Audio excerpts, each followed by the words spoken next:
Hello everybody, welcome back to the channel. It is Liverpool's last pre-season friendly before the season starts next weekend against Newcastle away. Arsenal have just beaten Man City in the Community Shield. I told you they were going to walk the league. I still believe they will. But it's up to Liverpool. What's to expect from them? Who knows? Still no new signings in, although Mourinho was on the bench today, which is good. So the team is Alisson in goal. Kirkes Van Dijk, Jeremy Jacquet makes his debut for Liverpool. Frimpong is playing, of course. Szoboszlai, Gravenberch, Wirtz, Gakpo, Engamoa and Alexander Isak. Delighted that Isak is playing again. Hopefully he can get a goal, because the atmosphere next weekend for him, wow, that will not be good. But I watched Liverpool earlier today, and I mean, it was two halves of 35 minutes. I'm not joking, you people. It was 70 minutes of my life I'll never get back. It was horrendous. Absolutely horrendous. Actually, having said that, Liverpool chat is in the chat, and he makes a very good point, because he's right. Victor Munoz, he was the bright spark, if you like, from that game. He looks like a proper player. He really does.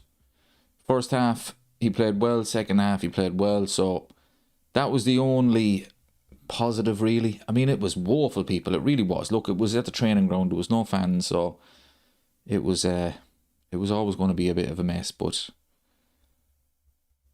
yeah, look, tonight now, this is going to be a difficult game. Cesc Fabregas has this team playing well. You excited to watch Jeremy Jacquet? Yeah, absolutely. I mean, he makes his debut for Liverpool. It is only a pre-season friendly, of course, but if he impresses tonight, the man could play against Newcastle. There is a place available for next weekend. You know, my big worry was that it was going to be Ryan Gravenberch.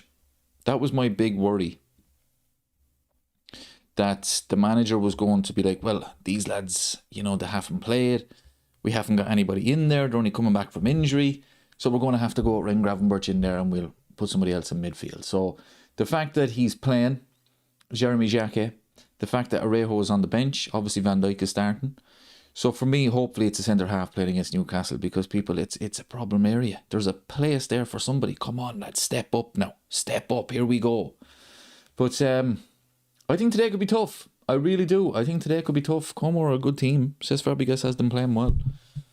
But hopefully Liverpool can go into the new season a bit of confidence. That's what I've always said this about pre-season games.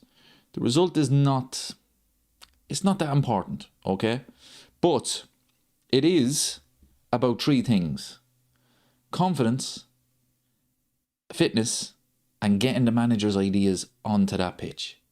And I think we've been seeing that so far. So the results, I'm not overly concerned with the results, okay? It's not ideal, especially when you're 2-0 up and you end up losing the game. But it's about three things: fitness, confidence, and getting the manager's ideas onto the pitch. And I think we have been seeing that. But hopefully we start to see some wins now, lads. Come on. But I mean, it's gone quiet in the transfer window again, people. You know, Mourinho comes in out of nowhere. I still think that could be a very good signing. You know, people are taking the piss about that one, but I think it could be a really good signing. I mean, this is a former Barcelona captain. He won the league with Barcelona. He's had his problems off the field, but if this man, you know, this could be a fresh start for him, which he could need. It could be good. So hopefully it works out for him. And I still am convinced, people, I am convinced of this, that Liverpool have a decent midfield. I'm not even joking, people. You know, all the talk about the midfield. This midfield 12 months ago won the Premier League. No, I'm not saying it's perfect. It's not. But it won the league 12 months ago. It can't be as bad as it was last season. It just can't be. For me, the whole setup last season was the problem. Look, the players as well. It was a combination of the players and the setup. But for me, it was the setup. They were all over the place. They couldn't cope with a counter-attack because Ryan Gravenberch was playing too far forward. McAllister, the gaps between each player, the gaps between the midfield and the centre halves, that was the problem. I mean, Iriola's not going to do that. He is not going to do that. I still think Liverpool have a very decent midfield. I'm not saying it's perfect, but I think it is decent. We've got some good players in there. They need to step up.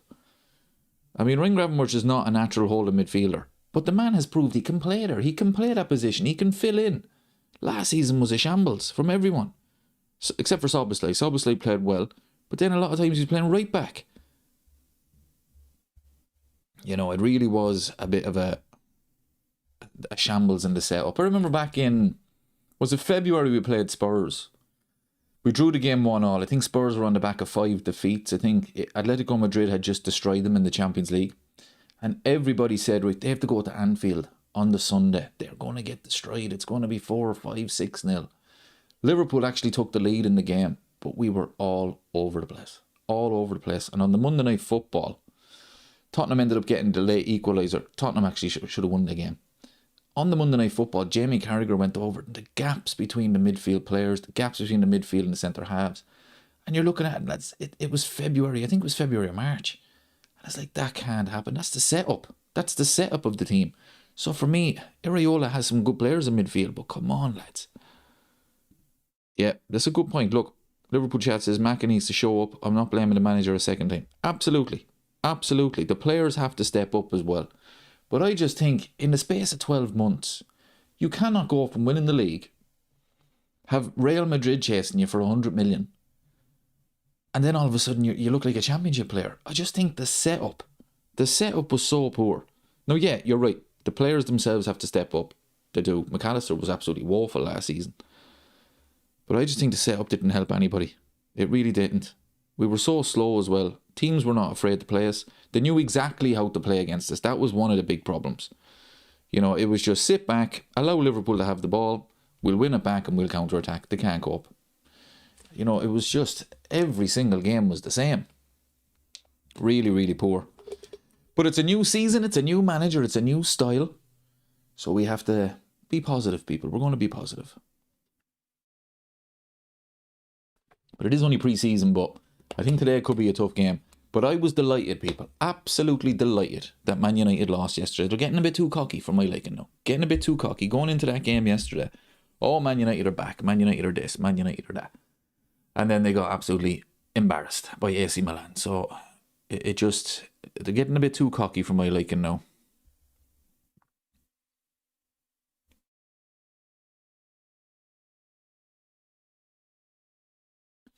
It was in the chat. He says, we're going to make minimum of 3 signings in the coming week. Yeah, I hope you're right. I mean, Bradley Barcola is dragging on. That is dragging on. And it looks like Curtis Jones is going. Harvey Elliott could go.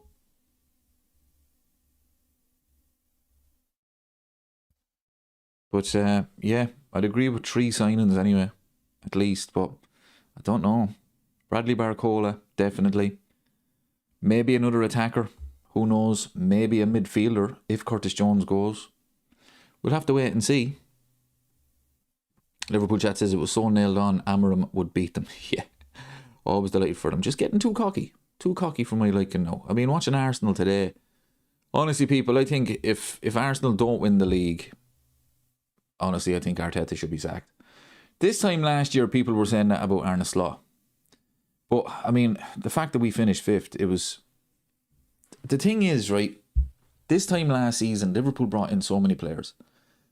8 players left the club, including Diogo Jota, may he rest in peace. We brought in 6 players. I mean, people, they're straight away, the maths don't add up. But the style of football was changed. Arteta's not going to do that. He's not going to do that. If anything, he's just going to let the handbrake off slightly. Because the confidence that they have now, the monkey's off the back. They've won the league. I honestly think they'll walk it. I really do. I think they should walk it. You look at all the other teams. I mean, Man City are not going to be the team that they were. Not with that midfield. Elliot Anderson. If Elliot Anderson was not English, there would be nothing about him. I mean, honestly, people. Average. He's a decent player. He's a decent player. That's it. He's not worth 116 million and he's definitely not going to place Rodri. Not a hope in hell. Not a hope. I actually think City could really struggle because the midfield is so important to a team. I mean, Elliot Anderson, get a grip, lads. If the man, let's say if he was Irish, be nothing about him. Absolutely nothing about him. I think City could struggle. And as well, it's Enzo Maresca, which means if there is a couple of bad results, the Man City crowd will get on the manager's back. You know, they were never ever going to get on Pep's back. Even Pep's first season was a bit of a struggle for him. But there was no Man City fans calling for Pep to be sacked because it's Pep Guardiola. You're not going to be able to replace Pep Guardiola. But Enzo Maresca, you lose 2 games in a row at City, you are under serious pressure because he's nothing to back it up with. He hasn't won a league title. He hasn't won a Champions League. So I think City could struggle. Yeah, Liverpool chat agrees. I mean, he just doesn't have anything. It's not as if, this man. It's not. It's say if it was Luis Enrique going in there. You know, it wouldn't matter if he lost 3-4 games in a row. The Man City fans were saying, no, hold on. He'll get it right. He got it right at PSG. But Enzo Maresca, I mean, I don't know. A decent manager. I think people are kind of going overboard with Maresca because Jamie Carragher's a fan of his. So whenever Carragher's on, whether it's the Fan Debate or Sky Sports, whatever it's on, he always says, I'm a huge fan of Maresca. Okay.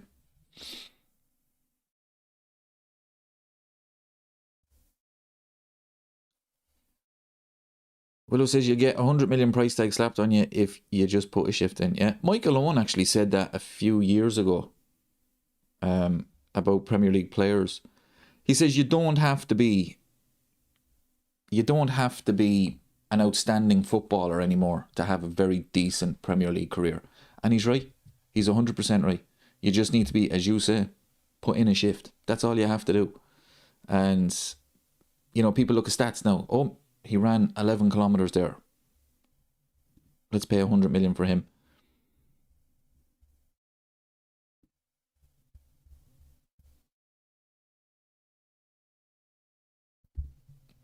See, he could be like United after Fergie left. Yeah, I agree. Absolutely. I think that, like, you have to remember, City didn't win the league last season. I seen something on Twitter there earlier after the game.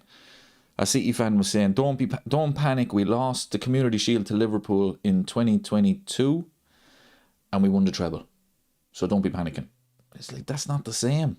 You know, that year, City won the title in 2022. That was a very good side. And then they added Haaland to it. This is a Man City side who didn't win the title last season. And who have they added that you're saying, wow, what a player he is? If anything, it's the players that they've lost and the manager that they've lost. I honestly think City could struggle because they did struggle last season. They've struggled for the last 2 seasons. You know, it was the fact that Arsenal allowed them to get back into that title race last season. It really did kind of paper over the cracks because City were average. Let's be honest, City were average last season, especially defensively. And the season before was the very same. And now you're going into a season without Rodri, without Bernardo Silva. Thank God that man has left the Premier League, by the way. Most annoying player in history. And without Pep Guardiola. So I don't see it just being kind of an Arne Slot replacing Jurgen Klopp because Klopp basically left the squad there. You know, Arne Slot went in there, didn't have to make any changes, and it was just right, go out there, and Salah had the season of his life. I just don't see Man City doing it. I think they're going to struggle. I really do.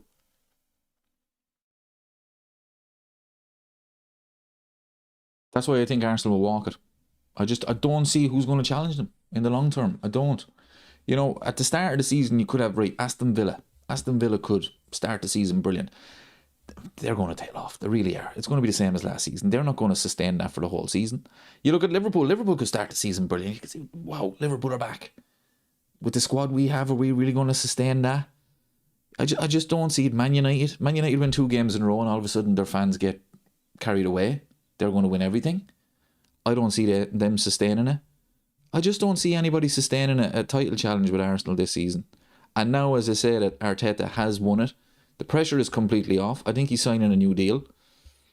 I just don't see anybody challenging him. I really don't. But I think it will be up to Arsenal. Because if he goes about with the way he did last season, he will give teams a belief that they could maybe be involved. I mean, last season, he should have won it by Christmas. He should have won it by January or February. The fact that Man City, with 5 games to go, actually had a chance to win the title, I thought it was embarrassing from Arsenal. It really was.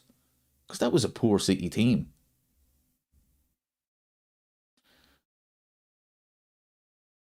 But it needs to be a big season for Liverpool. Christina's in the chat. Ada says, why are we accepting 35 million for Jones when Elliot Anderson was 117 million? Yeah, crazy work. But I don't know what Curtis Jones' contract is. But there's no way we're getting 117 million for Curtis Jones. But I know what you mean. It does seem a bit low, but I don't know what his contract is. I think he has a year left, so.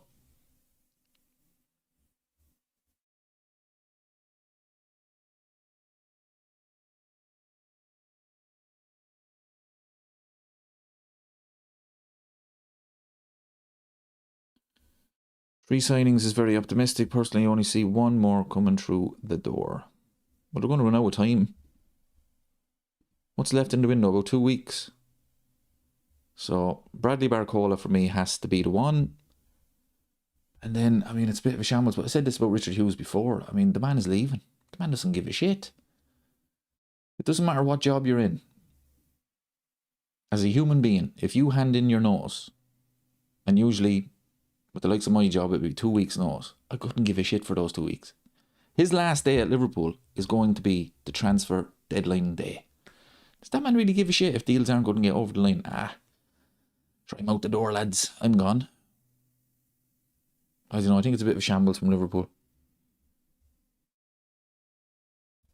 I mean, we don't want a situation like last season with Mark Gahey. We don't want that at all. I mean, that was absolutely embarrassing. That should have been done early.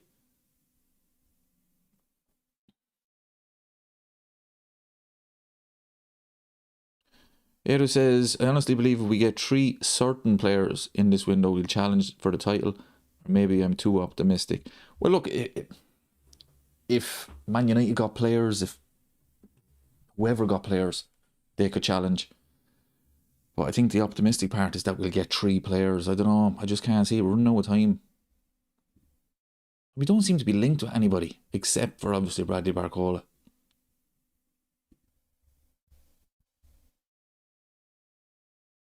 No, he's lightning quick as well, Barcola. So, I mean, he would improve Liverpool's attack. Is he going to be the player where you're like, right, we signed him, that's it, we're okay. We're okay up front. I don't know. I still think there's question marks, but I hope Isak scores today. It's all about confidence with him. If he gets the confidence, I'd be hoping he gets at least 20 league goals next season. He has to get them. I mean, the money Liverpool spend for him, it has to be at least 20 league goals. Because he is a class player. But today could be a tough game. Como not a bad team.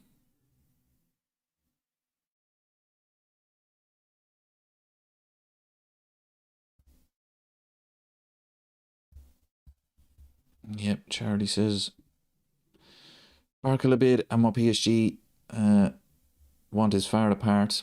So even that one is risky. Yeah, Liverpool might end up walking away from that one. You know, PSG hold all the cards there. They don't give a shit. It's like, well, lads, look, we don't care.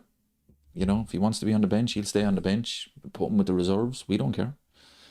If you want them, it's going to cost you. PSG hold all the cards there. It's not as if, you know, the player is kind of, say, like an Alexander Isak situation last summer, where Newcastle were like, right, we just need to get rid of him. He's on strike. Just get the money and let's get rid of him. They don't give a shit about Bradley Barcola. He's not their main player. If he wants to go on strike, yeah, no bother. On you go. So they're holding all the cards here. So Liverpool might end up walking away. That might actually happen. We'll have to wait and see.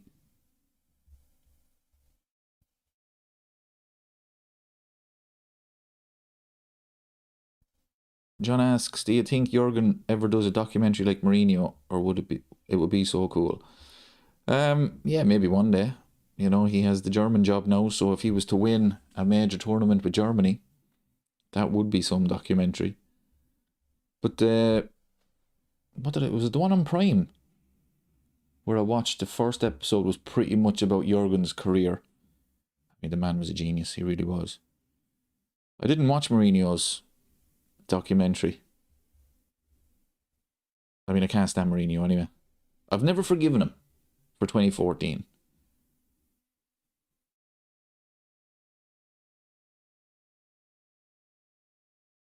Anfield is looking absolutely pristine. No, I've never forgiven Mourinho for walking down the Anfield sideline that day in 2014. And I don't think it'll work out for him at Real Madrid either. It just shows you the lack of world-class managers out there now. The Real Madrid are going back for him. Neil Mellor is on the commentary today.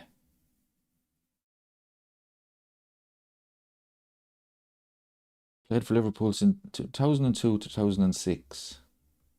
I mean, he had some big moments at Liverpool. 2005, he scored a goal against Olympiacos.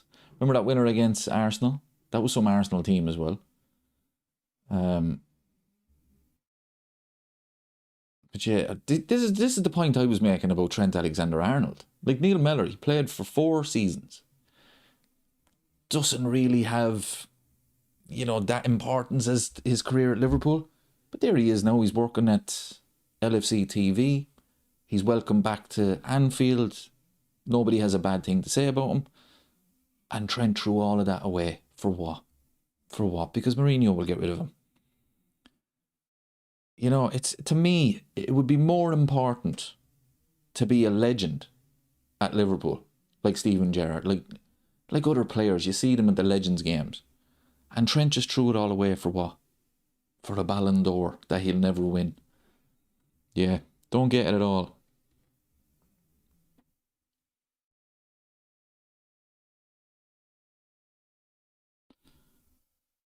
Mourinho was past it these days. He went invincible and didn't win the league. That was actually mad. He actually went. Did he even I don't think he even finished second. Did they finish third? I mean, it was kind of like Arsenal's invincibles, the amount of draws they had.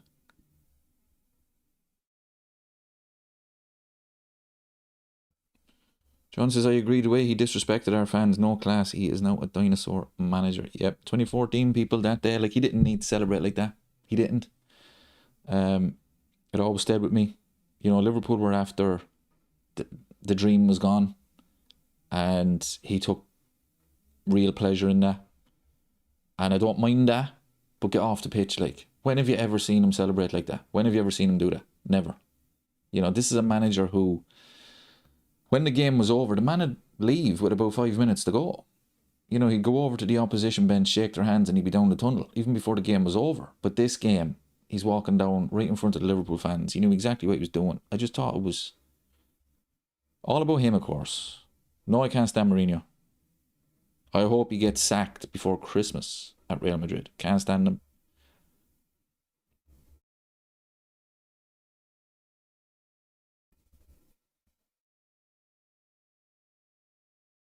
As well, people, what do you think of Jeff Bezos? What do you reckon? Is Liverpool getting new owners? I mean, there is rumours that there's going to be a full takeover within 12 months. 8 billion. I mean, Jeff, just throw that money over here there, will you? 8 billion. When you consider FSG bought the club for 300 million. Wow. That's unbelievable. But look, a lot of people are criticising it. I don't know. I just don't know, people. You don't know with these billionaires, what's their intentions. There's nothing we can do about it. We'll just have to wait and see.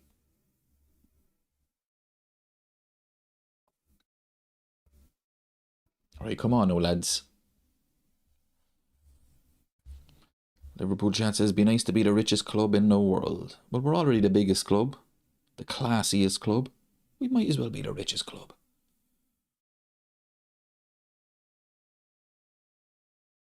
Oh, I'd absolutely love it. I really would, though, people, if, you know, we started to just dominate. Just dominate. Buy all the best players. Just become the best. Win everything. Every single season. You know, be disappointed if we didn't win a quadruple. I'd absolutely love it.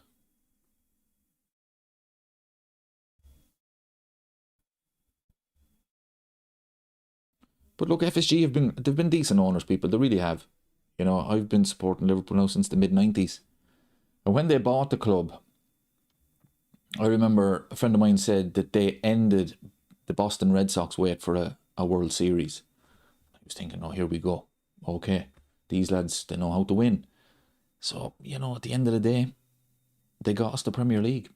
Well, they got us Jurgen Klopp, and Jurgen Klopp got us the Premier League.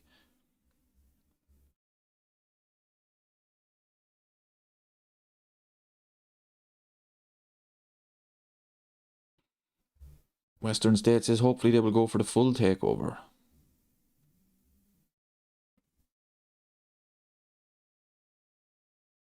Christine says Bezos is a tax dodger who treats his Amazon staff dreadfully, but he has plenty of dosh, so football is all about money now. Oh, it's all about money, Christine, yeah.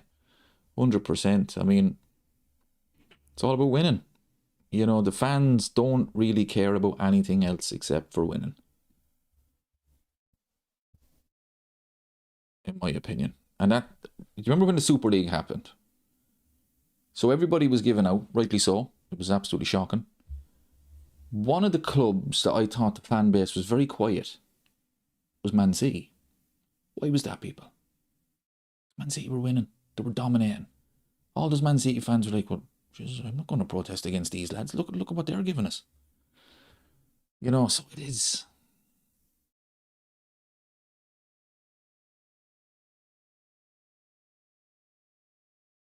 Yep, that's true. To be fair, it doesn't matter if you are the richest club in the world if you have idiots who are making player buys. Yeah, that's true, to be fair. I mean, it took PSG ages. You know, they were spending money left, right and centre buys. And it wasn't until they got a proper manager and he basically said, right, any prima donnas out the door. Mbappe, no, not going to happen here.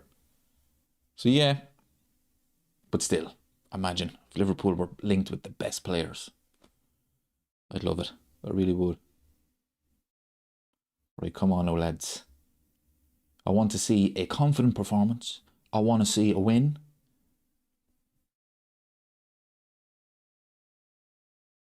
I want to see a good performance from Jeremy Jacquet. Jeremy Frimpong, wake up. Okay, that's all I will say about him. Johnny's in the chat. At least you're confident. Our current squad is shocking. Areola style requires more players, not less, than what we had at the end of the season. Yeah, look, I don't think anybody's been overly impressed with the transfer window. But we've only got a week to the start of the season, so at the moment it is what it is. Make sure you subscribe to the channel if you're new, people. Come and join the community. We always have a bit of crack on the live streams. It was difficult last season. We had a lot of defeats.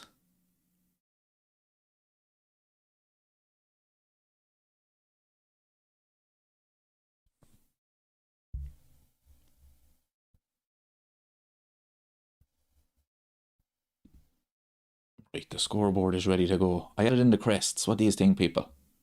They look decent now. Them jackets are absolutely gorgeous. I may get one of them.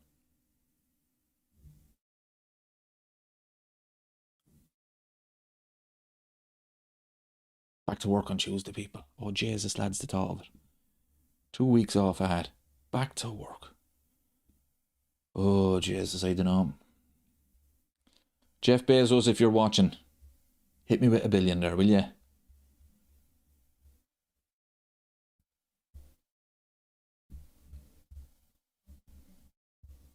Doesn't even need to be $1 billion.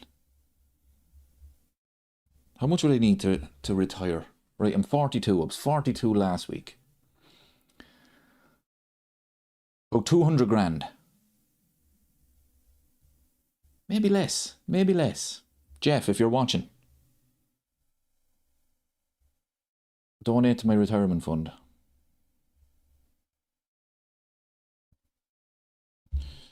Right, this is a good question. Hypothetically, if this was the Liverpool squad for the season, we don't make any other signings, where do you think we place? Let me think now, right. I've always said Liverpool's first 11 is very good. The bench is the problem. We'll be in the top 4 race anyway. I'd go maybe 4th or 5th. I really would. If we get Bradley Barcola, I don't see much changing, to be honest. I still think we're short. But he definitely would improve. But yeah, I think we're in the top 4 race anyway. I really do. I think it's going to be a tough season. It's a new manager, new style. It'll take him a while to get his ideas across. Take the players a while to get up to speed and everything. So I think it will take a while. But I think we'll get Champions League football. I think Champions League football will be a decent season. And maybe a domestic cup. I think every Liverpool fan would take that. I don't see us challenging for the title at all. Cody Gakpo's playing today. Is this his last game for Liverpool? Probably not.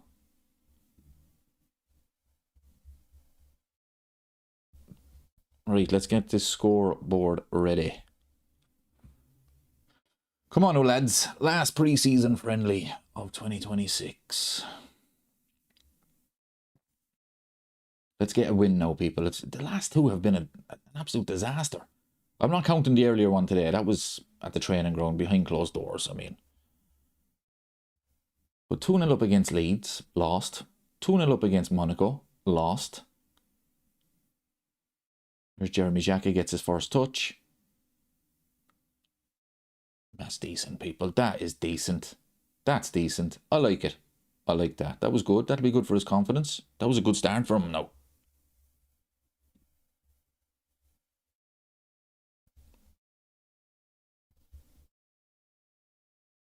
That was a good start.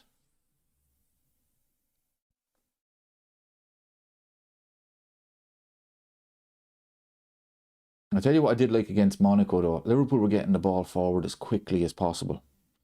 There was none of this slow build-up shy. It was basically get the ball forward. It was almost just long balls. Here we go, Virgil with the long ball. Didn't work out. That's fine. No problem. Get the ball forward. Even if you don't win it, then you press. This slow build-up, sideways nonsense. Look, here we go. Here we go. Isak. Oh, should have done better there, lads. Should have done better there. See, that's what I'm saying. Virgil got the... Look, we win the ball back. Ah, ref, that's not a free. Virgil got the ball forward quickly. That's what it's about. Then you press.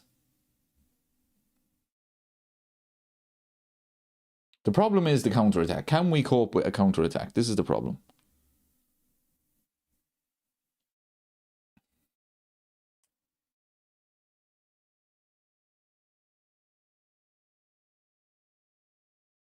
Although Cesc Fabregas has this team playing really well. Really well. They're not a bad side at all. There's Virgil again, boy.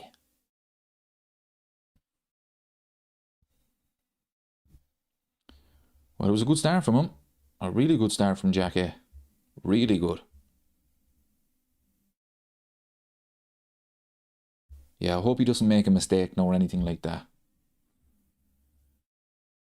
Bring Arejo on in the second half, then hopefully he's the same. He has a good game. Look, this is what Como can do though. They can break the press. Here's Xhaka again.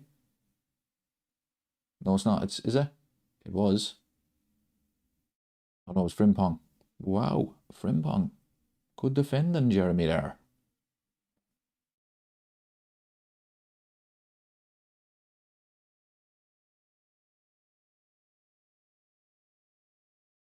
That was good from Liverpool. That was good.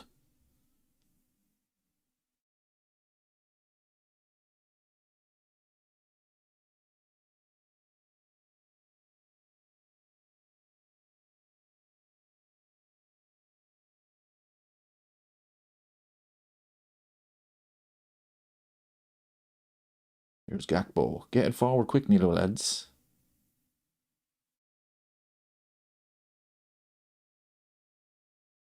To me, the best player pre-season has been Trey Ione.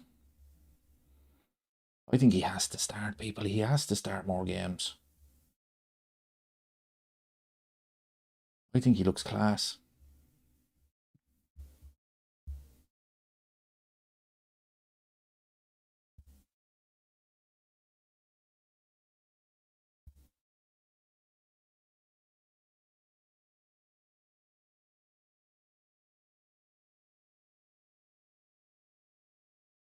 Moving the ball a lot quicker. Really are. Like, if this was last season, when Alisson had the ball there, he would have held on to it for about 10 seconds. That's not a free, ref.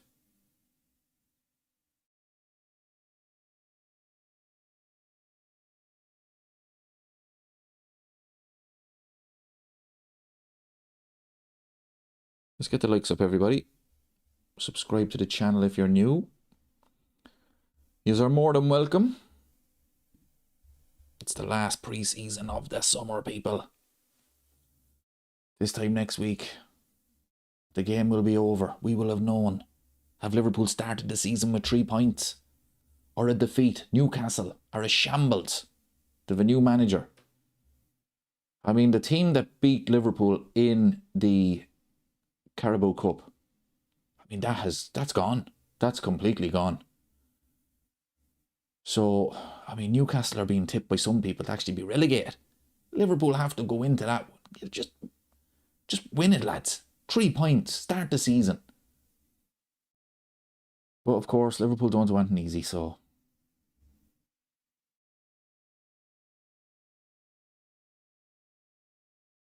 Oh, that's good play, lads. Good play. That's good play. Come on now, Isak. Couple of goals today. Get your confidence up.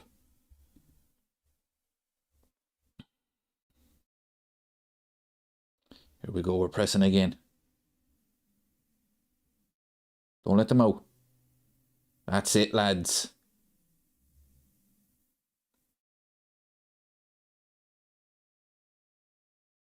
Where's Kirkes think he's going? What's going on there? Good play though, lads.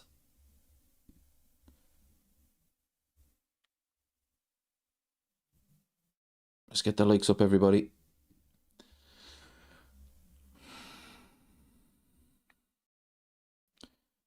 Well, that would be a scoreline now that Liverpool definitely. It would be like last season. Lael is new to the chat. You're more than welcome.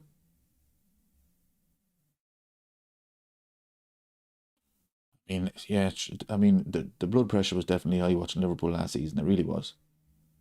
All them last minute winners. Here we go. Liverpool have a free kick. Cross in. We've a corner. Set piece FC. Here we go, people. Set piece FC.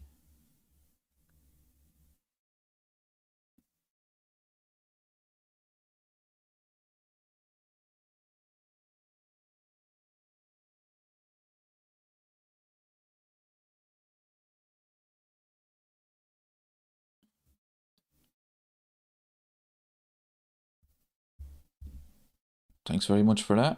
You're more than welcome. Why don't you cross it? Why wouldn't you cross it, man? Isak, shoot, man. Oh, he's at the post. Oh, this is going to be an unbelievable season for this man. The confidence is sky high with him. That is the class he has.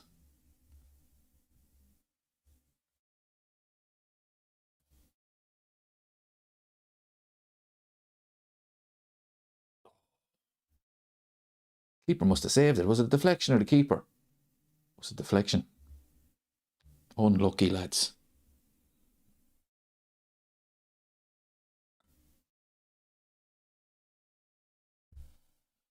Here we go, people. Set piece FC. Come on now.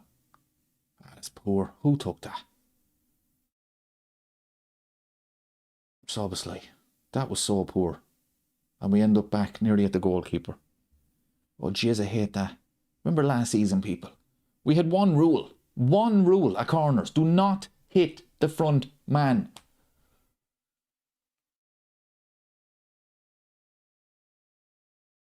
Go on, Kirk. There's loads of space. Cross. No one in there. Good start, though. It's a good start from us. Leila asks, your Premier League predictions. I think Arsenal will walk it. Absolutely walk it this season. I think they'll win it by Christmas, if I'm being honest. Other than that, I think it's a lottery, people. It really is. Second, third, fourth, fifth.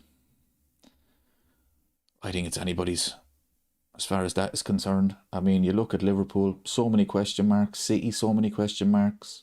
Tottenham could be up there. Chelsea. Oh, here we go. Look at the space. Where is the left back? Where is the left back?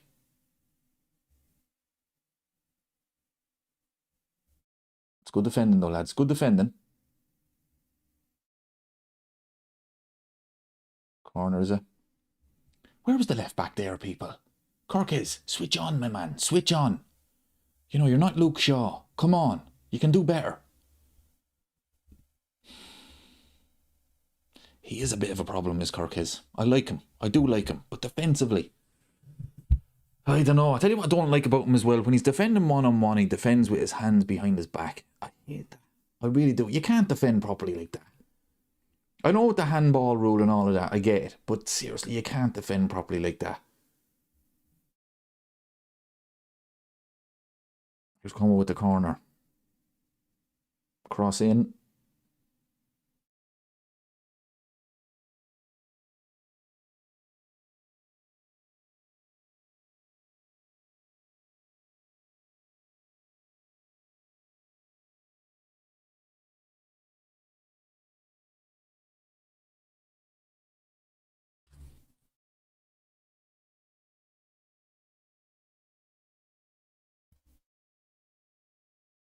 Who do you think will get the golden boot? That'll be Haaland.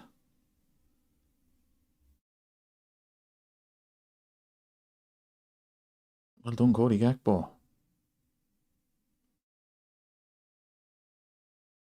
Yeah, it'll be Haaland, but I tell you, I don't think it'll be a lot of goals needed. I think it's going to go back to the way it was. I think you might win a golden boot with maybe 20, 21 league goals. I mean, back in the day, didn't Michael Owen win one with about 18, something like that? I don't see it being like you have to get 25, 26 league goals to win the golden boot. I mean, who have you got? You've got Haaland.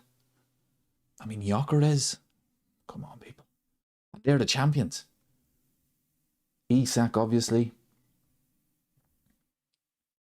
Richarlison. Solanke. No, it's I don't think it's going to take many goals, but Haaland will probably get it.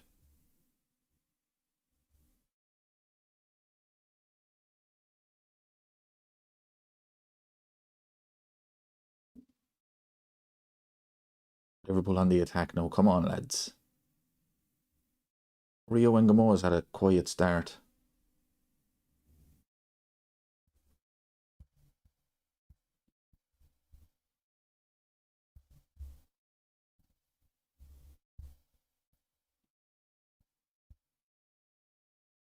He's been very quiet, actually.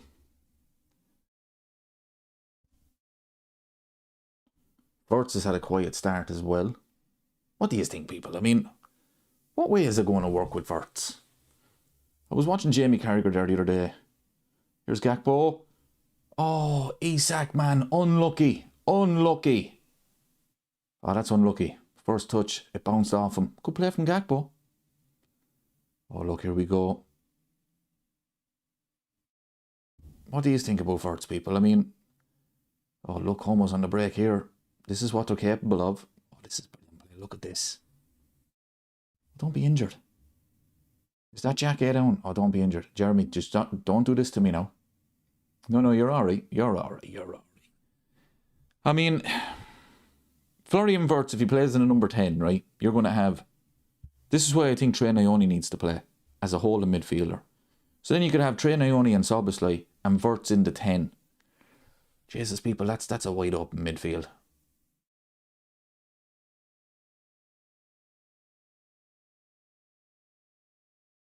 Or do you go back to Gravenberch, Szoboszlai, McAllister? a midfield that won the Premier League only 12 months ago. Where does Wirtz fit in there? You know, I don't know.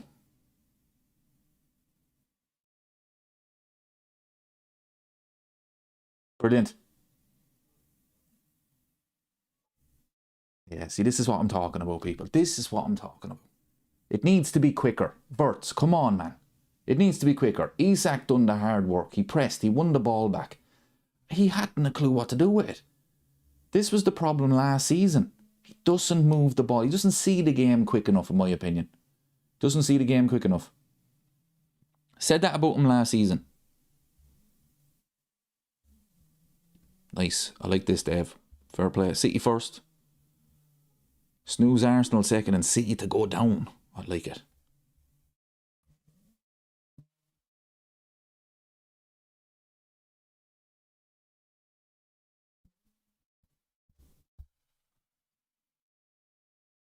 Oh, Liverpool are getting done. Frimpong has after been... Oh, look at from Jeremy Jacquet. Lads, this is class. Look at this. Get in, mate. 15 minutes gone. He's been Liverpool's best player. That was class defending. Oh, we have ourselves a player, people. We really do. Oh, that was class. That really was now. I mean, he'll probably only play 45 minutes because it's his first start for Liverpool, but that was really good. 2 real moments, and he has been excellent.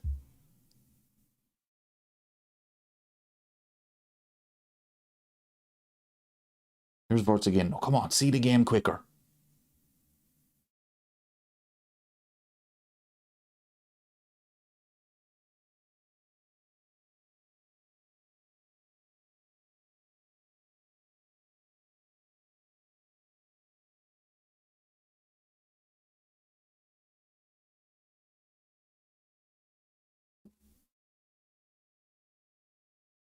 Yeah, there you go. I mean, playing alongside Virgil van Dijk, I've said this before, people, this is why Virgil van Dijk is the greatest centre-half in Premier League history. John Terry, Carvalho, Rio Ferdinand, Vidic, Virgil van Dijk, Joe Gomez? No. Joel Matip? No. Kanate? No. Lovren. People, come on.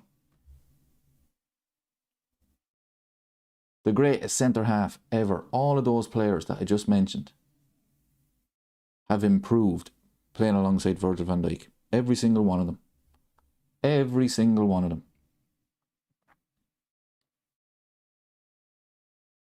Oh no, Comer in.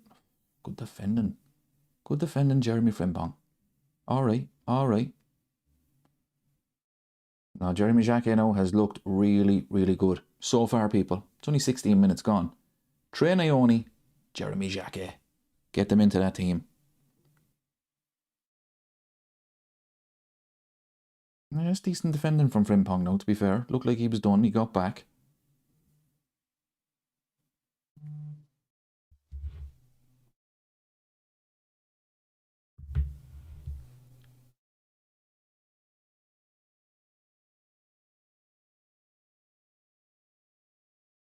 Cross in. Oh, get rid of it, lads. Get rid of it. Cross in again. Alright, goal kick.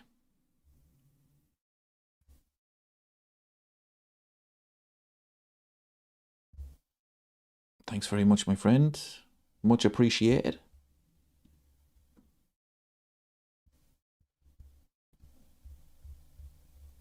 Let's get the likes up, everybody. Subscribe to the channel if you're new.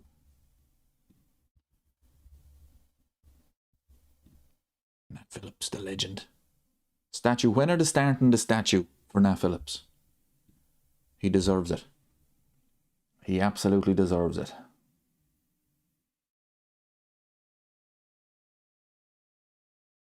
Now, here we go. On the break. Here's Wirtz now. Here's Gakpo. Tenor says he cuts inside.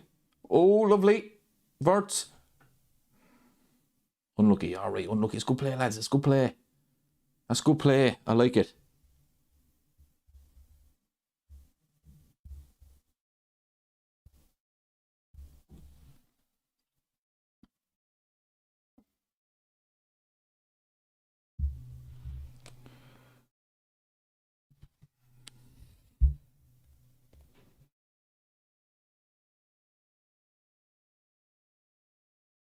Come on, now, lads. Don't lose today.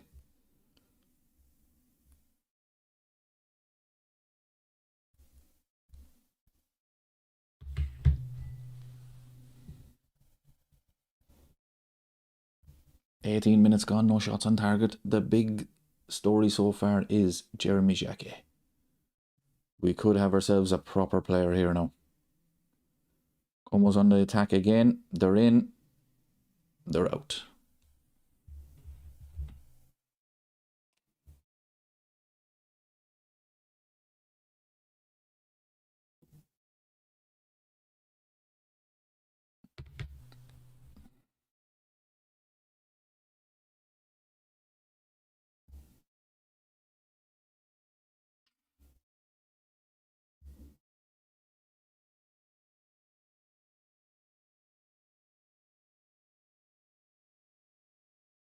The midfield is not great though, isn't it? No.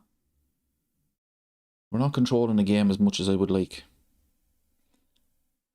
It's a bit end to end at the moment. Here we go again. Here's Gakpo. Good ball. Here's Rio. He's had a quiet game.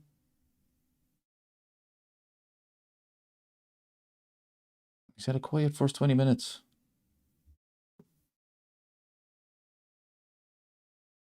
Gakpo with the foul.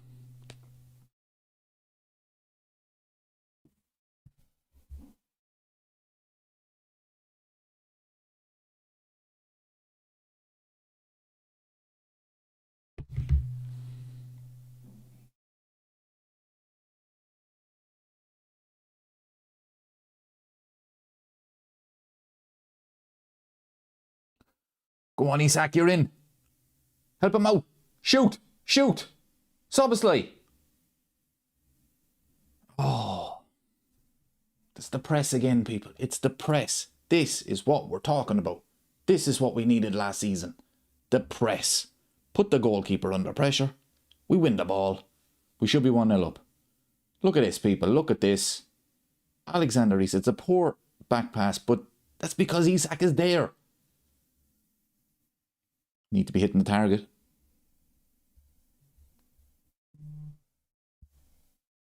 Need to be hitting the target there, Szoboszlai. Come on now. Come on now, Liverpool. Let's win today. Start the season with a bit of confidence.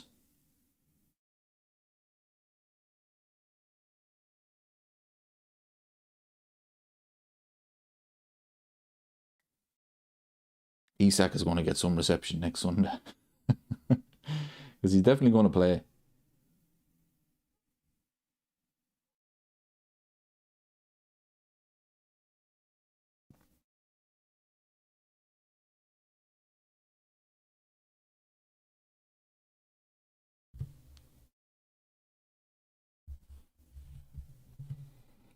Dave says this season will probably be one of the most underwhelming seasons in the Premier League. No Klopp, no Pep, absolutely no characters or top-class managers there anymore. And Arteta's probably going to win back-to-back. I mean, honestly, people. Jurgen Klopp has to be the most unluckiest manager. Mikel Arteta could actually have 2 Premier Leagues and Jurgen Klopp. Here's Gakpo. Boom! 1-0. That's what I'm talking about, people. Gets in. Beautiful play. We are back. Let's not get carried away, people.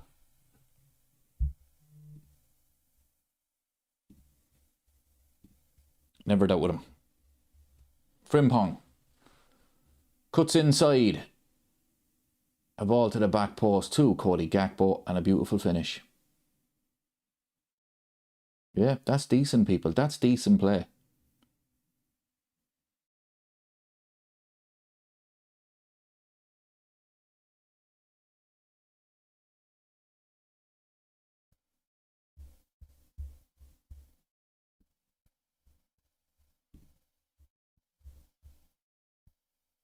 No, lads, let's not spoil it like we did last week.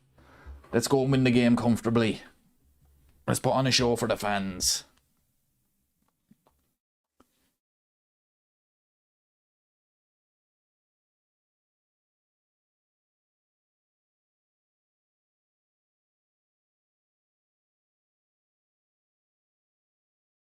I think they're pressing well though, they really are.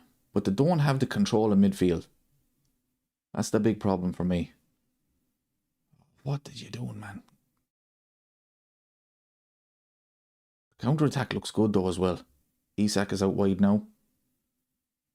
He's playing well.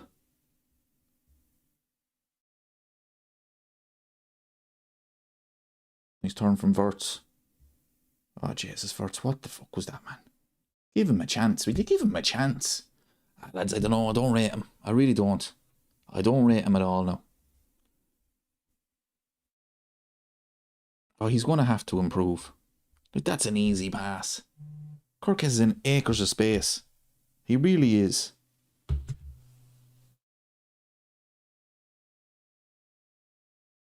Is Isak injured? No, he's not. What? Somebody's after texting me there saying Isak is fucked. What? No, he's not.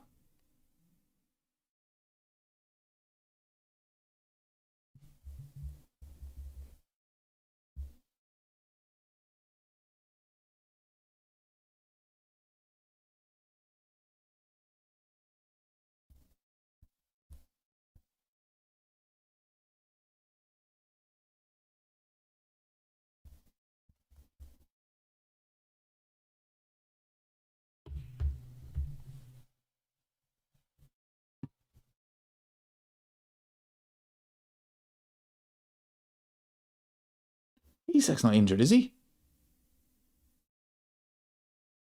No, he's not. Don't know what that I was talking about. Holding his knee. Should we all do that?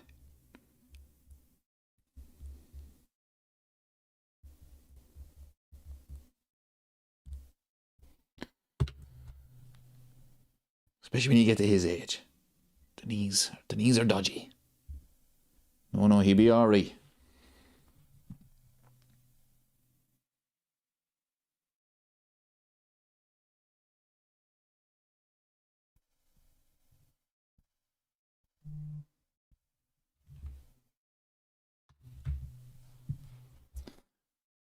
Como player down injured here. It's not been a great game either, people. 26 minutes. Not been a great game at all. Johnny says that should ensure we get the fee we want for Gakpo. That's a good point. I mean, De Zerbi seemingly wants him badly. Like, Gakpo is a decent player. He's a decent player, but he's not good enough for Liverpool. I think that is a fact. You know, last season it was shocking at times.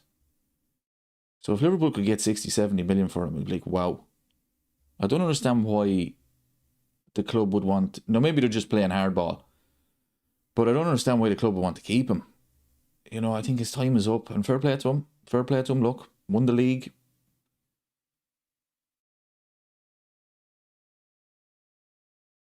But he doesn't frighten defenders. He really doesn't. He's decent, but he doesn't frighten anybody. He doesn't really have great pace.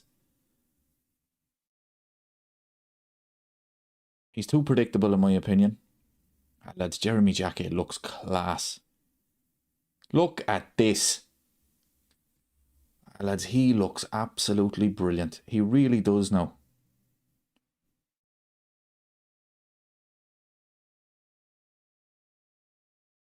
Oh no!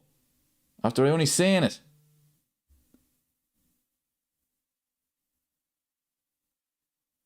No, he looks good now. He really does.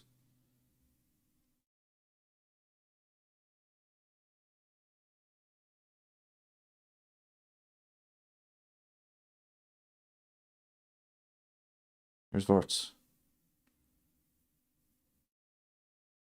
Isak.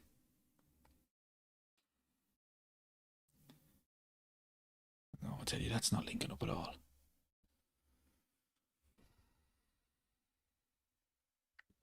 Deadbeats is in the chat. He says Wirtz is going to be quality this season. Mark my words. I hope you're right, but I still have my doubts. I really do. I just haven't been impressed with him.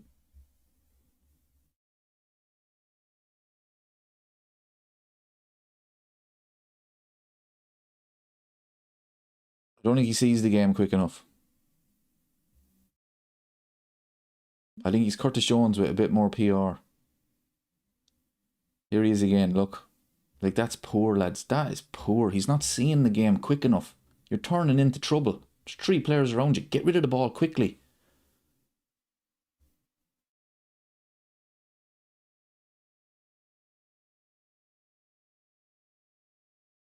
And they get a shot on target because of it. I'm not having him, people. It's just, I think he's just so poor.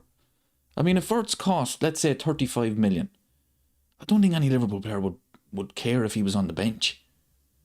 Because we haven't seen anything from him to justify 100 million. Now, the price tag is not his fault. But I'm just saying, if Liverpool had paid 35 million, everybody would be looking at Wirtz and saying, he's a decent squad player. He's decent. He's not too bad. You bring him off the bench. I just don't see it, people. I don't see it. He doesn't see the game quick enough.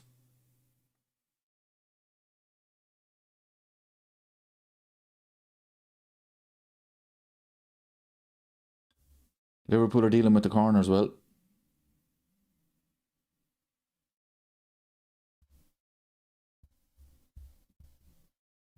ACDC says Wirtz is the greatest flop of all time.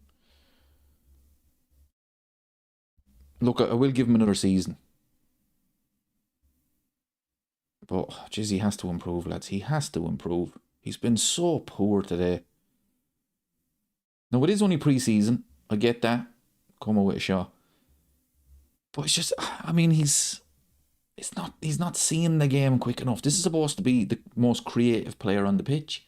This man was brought in to basically replace the creativity that Trent was going to be leaving behind. And he's just not seeing the game quick enough for me. He's really not. I was the same last season. Come, we're in again. Another shot from distance. Goal kick. Klopp will make him a good player. Well, I mean, look, he's going to be working with Jurgen Klopp in Germany, so look, it could be a match made in heaven between the two of them. But he just, I don't know, it's just, I seriously have doubts on him. I'm not saying he's a bad player. I'm just saying I don't think he's the player that we all think he's going to be. I don't think he's capable of that. I really don't. I remember last season, the very first game of the season, Jamie Carragher said that Wirtz could be the Premier League's new Kevin De Bruyne, right? Like, that's high praise.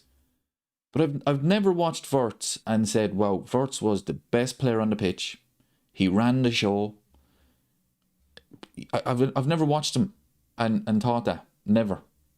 He has some nice little moments, but he's never the best player on the pitch. I'm not talking about goals and assists. Forget about those stats nonsense. It's never get the ball to Wirtz and he'll do something. It's just, I don't know.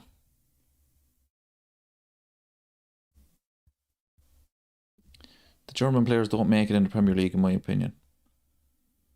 Well, they haven't got a great track record. I mean, Gundogan. You know, you've got Kai Havertz.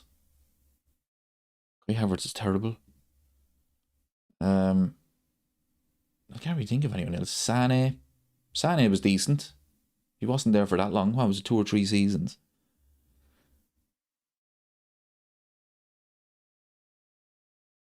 I don't know. I think he has to step up, though, people. He really does. It needs to be a big season for Florian Wirtz. It really does. And like I say, you can't blame the price tag on him. That's nothing to do with him. But you're supposed to be this player that we all expected, and I just don't see it. I don't see it. I haven't seen it at all.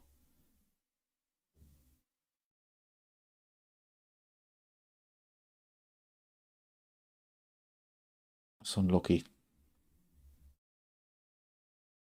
Soboslai. Go on, shoot. Frimpong will keep it in, will he? Rio. It's a corner.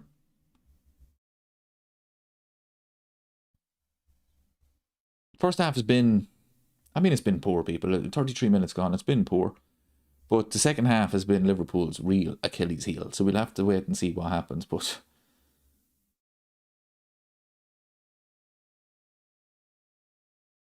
Frimpong has done okay today, to be fair to him. Rio's had a quiet game. Very quiet game.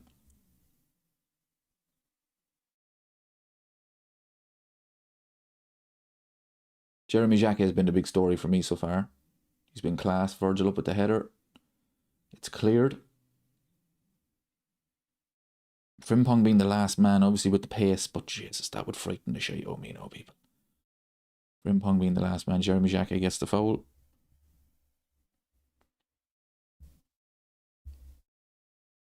Oh, cross in. Virgil was still up. Goal kick.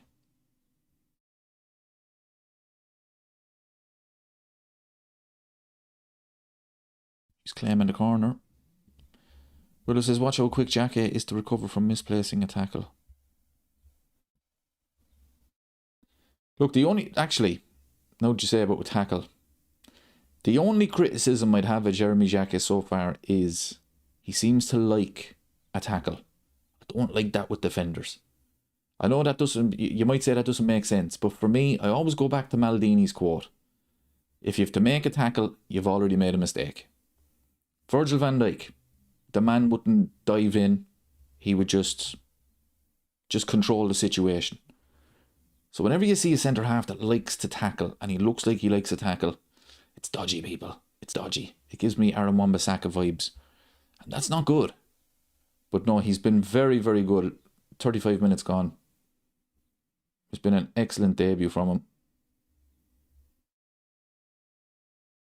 Cross in from Frimpong. That's poor. Oh, Jacquet loses it. Watch him now. He'll win it back now. Don't dive in now. Just stay on your feet. Okay. Okay. Now get back in. Reorganise, people. Here we go. It is the thing as well about Jeremy Jacquet and Leone. And even Arejo. Playing beside Virgil van Dijk. I mean, you have to be excited with that. Best centre-half in history.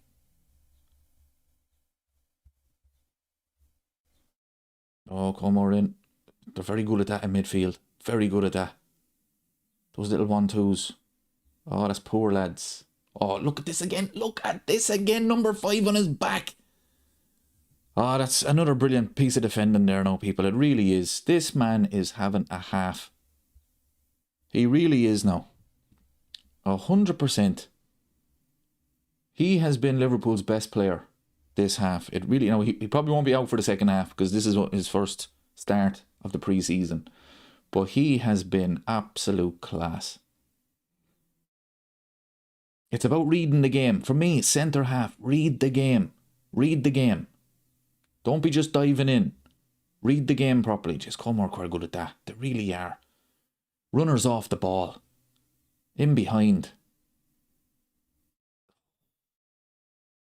That's Jacquet again. Look. Oh, don't be injured. Oh, don't be injured. You're okay. He's okay, people. He's been class. If I was to give him a rating so far, it'd be 10 out of 10. Where's the left back again? Where's the left back again? Look at that, people. That is class. That really is. Yep, that's good. He has been class. We've got ourselves a player.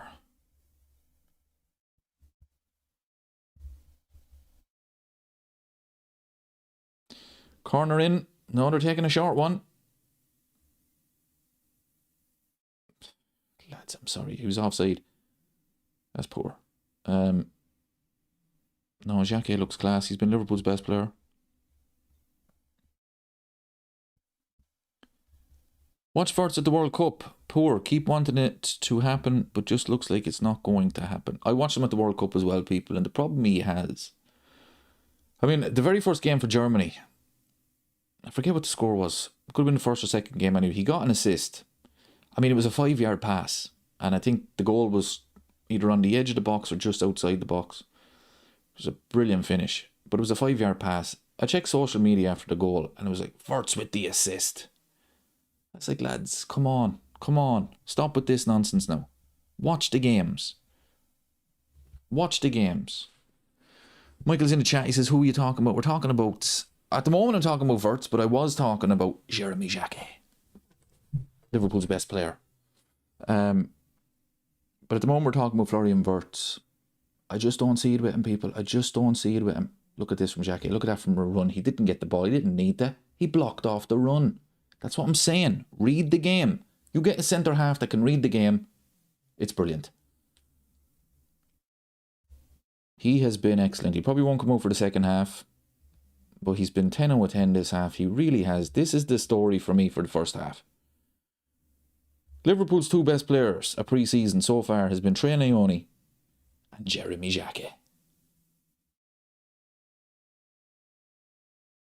I like that press, lads. I like that. That wasn't a foul. Referee bottled that. Oh, he's playing brilliant, Michael. He really is now. He's having an absolute brilliant 40 minutes. Any one-on-ones, he's been class. He's been reading the game.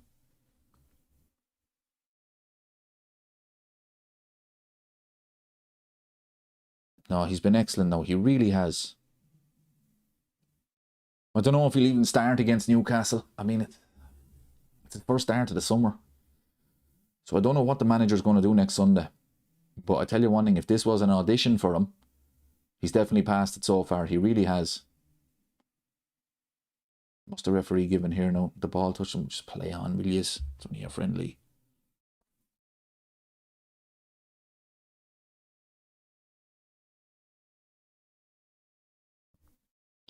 Let's get the likes up, everybody. I'd really appreciate it. Subscribe to the channel if you're new. Join the community. A new season is upon us. A season of stress.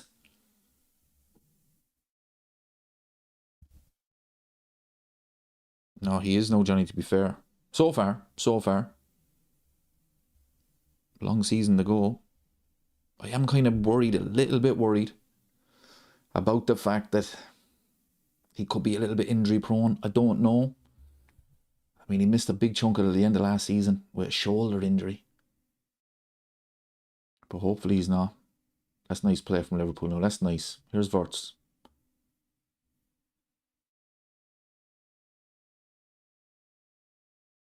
Gakpo. Wow. He cut back inside. What is the world coming to? Cody Gakpo. He cut back inside.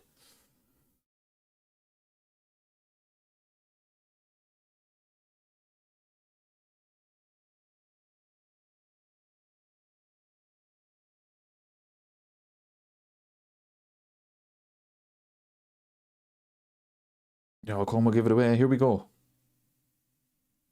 Go on, Wirtz, have a go. Shoot, man. Shoot. It's opening up for you. See, oh, people, I'm sorry, but no, I'm not having him. That's absolutely woeful. It's only a pre-season friendly, but come on. Where is it? He's, again, there's no intensity with him. He's not playing with any sort of intensity. That was woeful. That was absolutely woeful. That was woeful. That was absolute dog shit. No, that was. He drives me up the wall. Like, come on. See the game.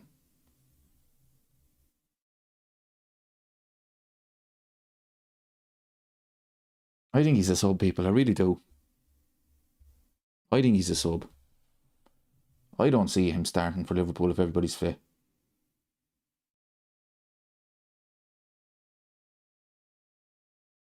That's the corner. Right, lads, come on. Let's get the second goal.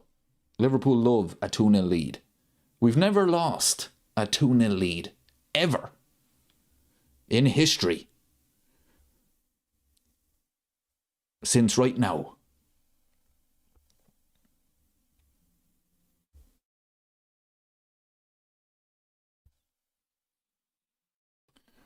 Mr. Snoozer Name says even Gackers is playing like a real football. Gackers. Cody Gakpo, I assume.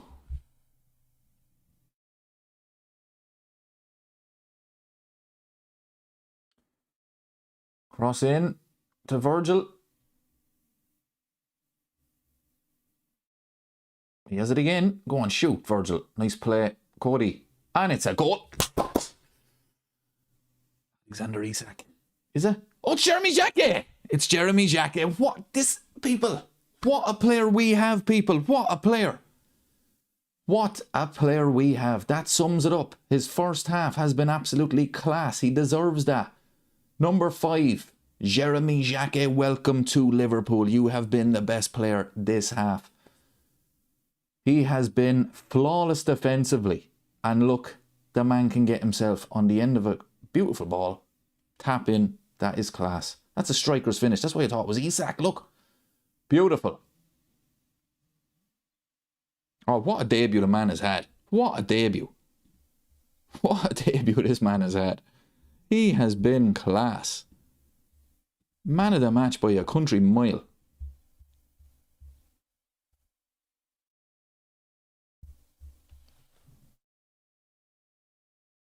Let's not get carried away. But he has been 10 out of 10, people.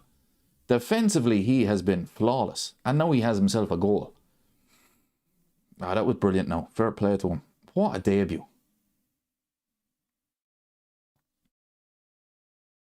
Oh, better change the score. Always forget that. Now, like I said, people, Liverpool have never, ever, ever lost a game from being 2-0 up. Never. Starting now. Come on now, Liverpool. Correct. Johnny, what a dream. Absolute flawless. He has been class. Every time he has been called on defensively, he has been excellent. And now to cap it off with a goal. I mean, I thought it was Alexander Isak when the ball went in. It was a striker's finish.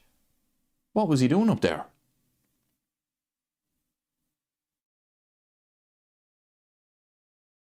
Instigator DJ's in the chat. Correct. He is indeed. That's half time, people. I mean, it's about one player. It's about one player. Simple as. And that is Jeremy Jacquet. Now, we probably won't see him for the second half because it is his first start for Liverpool. But he has been absolute class. He really has. Let's get the likes up, everybody. We've 71 in the chat.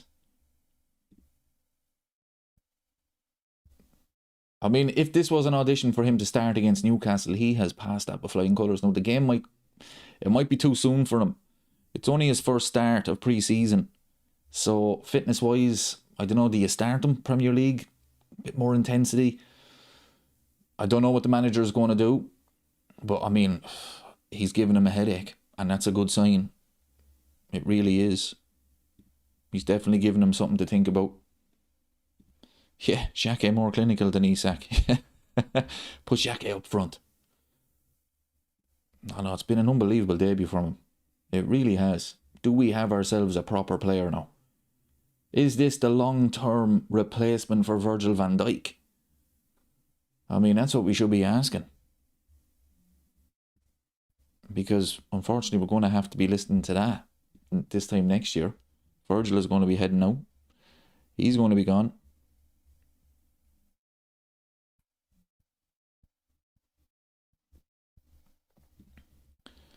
ACD says, but Gakpo made both goals happen. If we sell him, who will come in and do it better? Probably Bradley Barcola. Maybe Rio Wengamoa.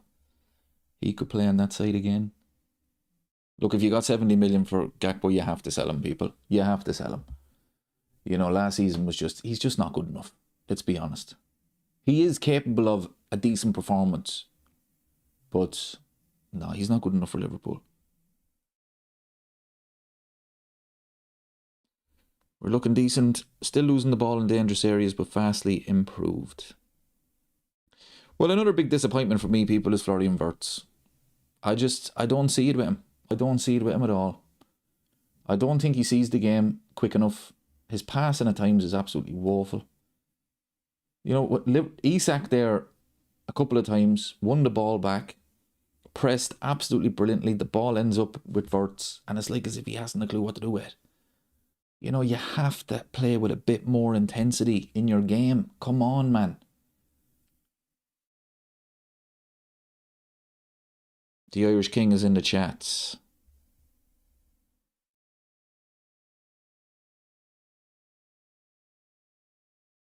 Give Jeremy Jacquet ownership of Liverpool and Amazon. I know, he's been very good now. He really has. Big story of the half, definitely. And to cap it off with a goal. I mean, if Isak gets injured, put Jeremy Jacquet up there. What's the problem?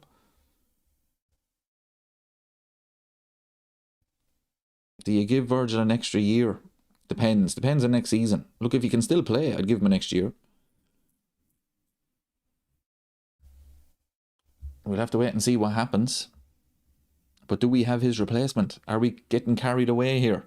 I don't think so, people. It's about, for me, a great centre half. It's not about tackling. Forget about tackling. It's about reading the game. Read the game.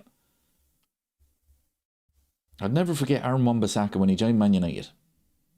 I mean, I was thinking, oh, that'll do. That'll do. This man is not a serious defender. He actually said in an interview that one of the stats that he always looks for after a game is how many tackles he put in, because he always wants to be top of that leaderboard. I was like, wow. Talk about not understanding the game. And you watch him play, and it's like that man tackles every opportunity, not reading the game properly. Maldini always said it. If I have to make a tackle, I've already made a mistake. That's a proper defender. Read the game, people. Read the game. Irish King says Wirtz has Andoni and Klopp to learn from. Now let's pray they bring the magic out of him. Look, I'll be honest with you, right? I hope you're right, 100%. But what magic are we talking about? I haven't seen anything. It's not as if last season he had 5 great games. You're like, wow, this player, unbelievable, world class. And then he just dropped off and it's like, what's wrong with him? What's going on with him? You know, he needs to refine that form. What form? He hasn't shown anything. He has not shown anything in a Liverpool shirt for me to say, this man is going to be class. This man, get him the ball. He's going to be the most creative player on the pitch. I haven't seen anything from him, people. I haven't seen anything from him. Ray, he agrees. Not convinced. His decisions are late and mostly wrong. He doesn't see the game. He doesn't see the game properly. When Liverpool under Klopp, that front three, okay, now that front three was world class. But if you look at him in a number 10, right? Let's say it's, I know Firmino played like a false 9, but let's just say in and around that role. Whenever Firmino got the ball, he knew exactly what to do with it. He knew when to either go out wide or play it wherever, to speed up the game, maybe slow it down, whatever. Wirtz, he's like a deer caught in the headlights. He really is. He does not know what to do with the ball. He doesn't. Now, he's capable of great moments, you know, and in the second half, I hope he scores a goal. I hope he has a great assist. But overall, people, I mean, come on. This man is going to have to improve his overall game. He really is. He plays the game in slow motion. There was a couple of times in the first half there, Isak, absolutely brilliant at the press, wins the ball back, it gets to Wirtz. He either gives the ball away or he plays the wrong pass. It's too predictable. He's just, I don't know what, I just don't see it with him. I don't see it with him. We have to stop trying to convince ourselves as well about him. I mean, be honest. Like, be honest. Everybody in the chat, be honest. If Wirtz cost 35 million, is anybody saying that man has to start? Oh, this man is going to be unbelievable. Oh, this man is a genius. Oh, wait till we're going to see an unbelievable player. People are going to look at that player and say, squad player. Wirtz was bought as a squad player. Like, come on, people. I just don't see it with him at all. I really don't. And I haven't seen it with him in Germany. What pisses me off more than anything, people do not watch him playing for Germany. They don't. They don't. They check the stats after the game. Wirtz scored 2 goals and he got 2 assists. Oh, why can't he do this for Liverpool? But do what? Go back and look at the goals. Go back and look at the assists. He crossed the ball into the box and somebody got their head on it. Wow, genius.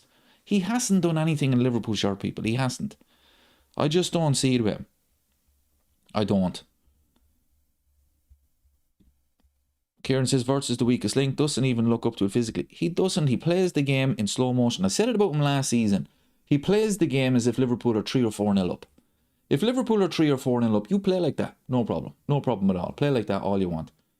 He lacks so much intensity in his game. He really does. I just don't see it with him.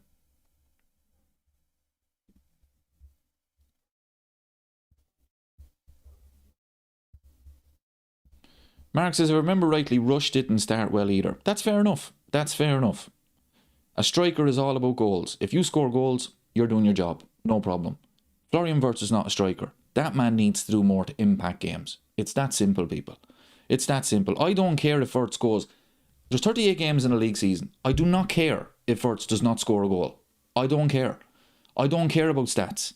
Stats is this new thing that's come into football in the last 10 years.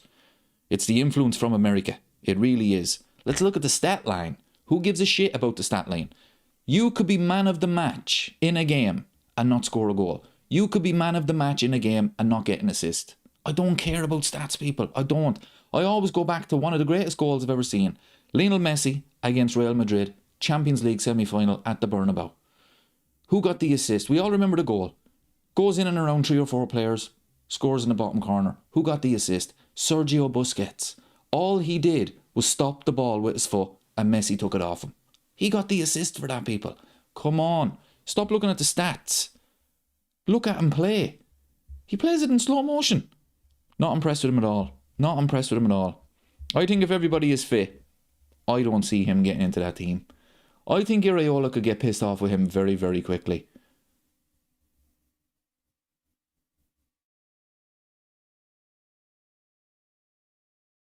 I just don't see it with him at all.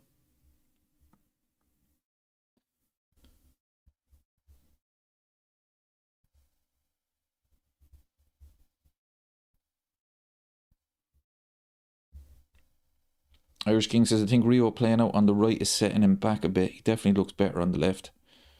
Well, look, I mean, the left is his natural position, obviously. He's very young, but yeah,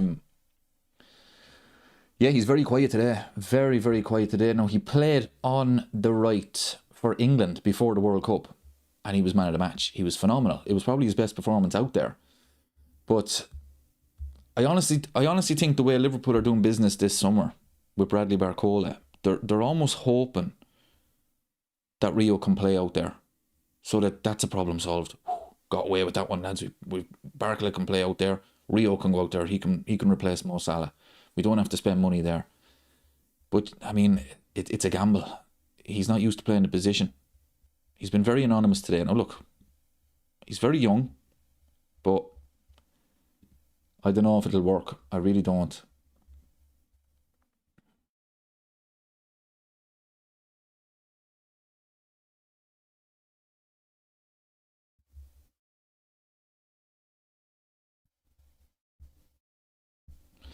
We got the best of Bobby under Klopp with Salah and Mane combination, but under Rodgers he was shit. So wait, Dave, you will be shocked. Yeah, I hope you're right, lads. I really do. I want Florian Wirtz to be the best player in the Premier League, because if he is, that means he's the best player for Liverpool. I want that to happen. I do. I'm not watching him saying, "Oh, you're shit." I want you to fail. I don't care. I want you to. I'm not about that. I'm not. But I just don't see it, people. I just don't see it with him. I don't. I want him to be the best player at Liverpool. I want him to impact games. I just don't see it with him at all.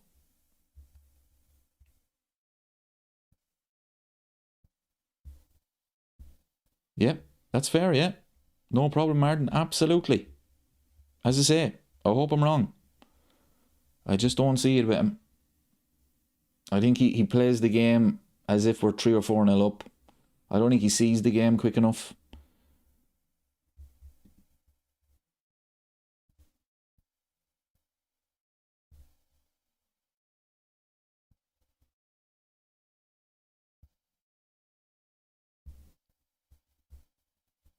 He has no more excuses, says Liverpool chat. Can't have players play badly again, not worth that much money yet. You can't though. And I think because of the price tag, I just think Liverpool fans, we want them to succeed so much because of the price tag. We don't want to throw at Liverpool fans, Liverpool wasted 100 million on a player. We don't want that. I don't want that.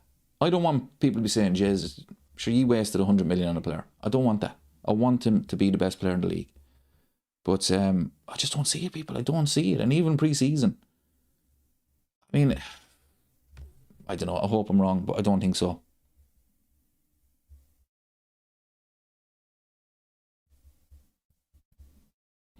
Mr. Snoozer Name says, that's a great name, by the way. Look at his play pre-slot, not the same player. But I didn't watch him. I didn't watch him. I don't watch the Bundesliga. So I am judging him. And again, the Bundesliga is not the Premier League, people. It's not. It's not. It's a completely different league.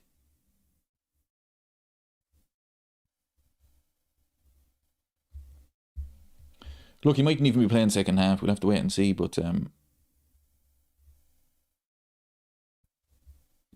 I need him to step up now. I need him to step up. You know, you're going to have to do more. I don't want him to fail. Okay, I'm not one of these people that are like, told you. No, I want him to succeed. But he's going to have to do more. He really is, people.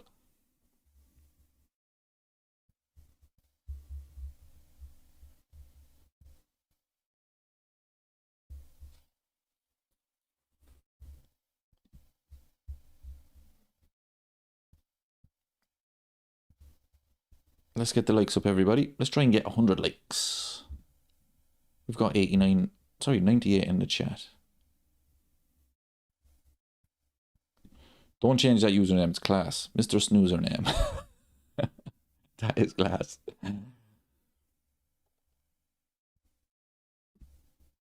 Our problem is midfield. We need a DM. We have Trey Ione, people. I'm telling you, that man is going to save Liverpool 70, 80 million. I think he's class. Hopefully we get to see him in a second. You know, he played. I think he is on the bench today. He played in that game earlier. I mean, it was woeful, people. It really was. 35 minutes aside. It was woeful. The only bright spark was Victor Munoz. I thought Rejo was going on. He's warming up. Well, he must be going on, yeah. Who's on the bench? Yeah, Trey's on the bench. Arejo's going on. I'd say it's for Xhaka because don't spoil it. It's a 10 out of 10 performance. Take him off. And then we can just remember the best half of football. One of the best debuts you'll ever see in your life. Don't spoil it. Take it off. And this is it. Arejo comes on now. This man better not have a stinker. I mean, he's a lot to live up to. Jeremy Xhaka just had one of the best 45 minutes. One of the greatest debuts in history. Arejo, you have a lot to live up to, my friend. Come on now. All joking aside. What a debut. What do you think about Community Shield? Who will win the Premier League? Arsenal will walk it. Arsenal looked really good today. See, I said it before about Arsenal. They've got the monkey off the back now. They've won the league. I think Arteta will play with a little bit more freedom. I don't think he'll be as defensive. I'm not saying he's going to be all-out attack. But I think the confidence that they have, the squad that they have, by the way, I think Arsenal walk it. I really do.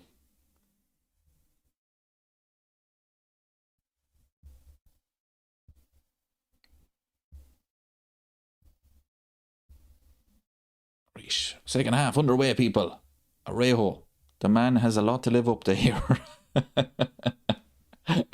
I mean, if he has a misplaced pass, Jeremy Xhaka looks 10 times better than he already does.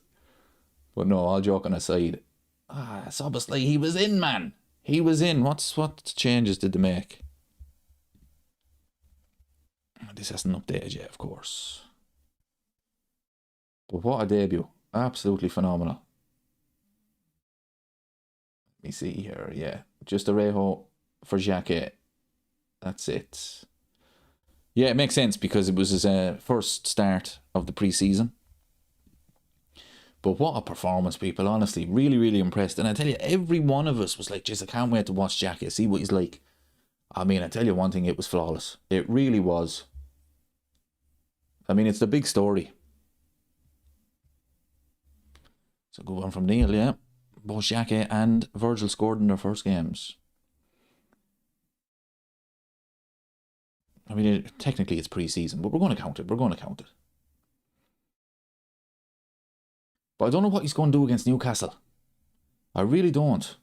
You know, it's Jeremy Xhaka's first start of the pre-season. Arejo's now playing. Here we go. Szoboszlai. Corner. No, he ran it out. So I don't know what he's going to do. Like, Leone hasn't played at all. I think he might do similar to today, actually. Because of the experience Arejo has, he might start him against Newcastle. And later on in the game, he might bring on Xhaka. That could be the plan. My big fear was that he was going to play Ring Gravenberch there. Oh, come more in. Allison has something to do. What a goalkeeper. What a goalkeeper.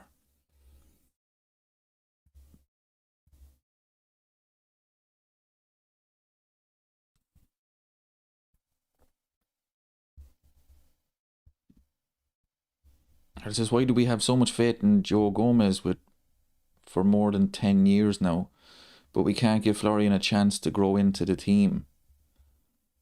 I don't get the comparison. Joe Gomez didn't cost 100 million.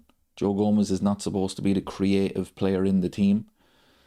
And everybody knows about Joe Gomez. I mean, the man he's injury prone. We know that.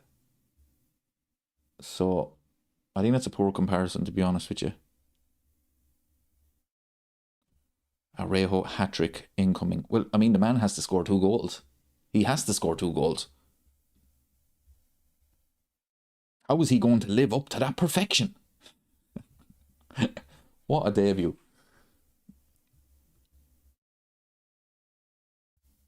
So obviously gives away the free kick.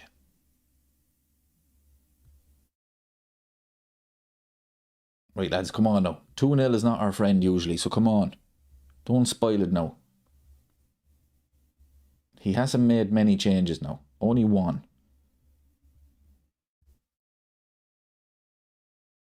Right, this free kick is going over the bar.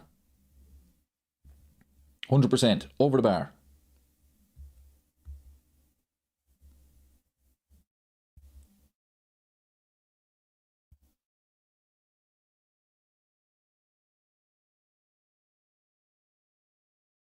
Oh no. Get rid of it, lads. Keeper.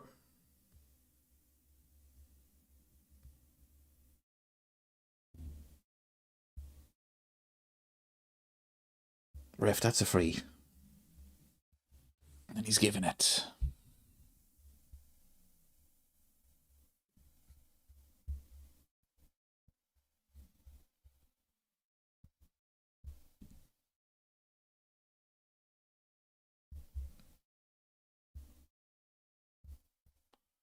Let's get the likes up, everybody. Subscribe to the channel if you're new. Everybody's more than welcome in the chat. Liverpool are 2-0 up. We are going to win the quadruple, people. The quad is on. We are back.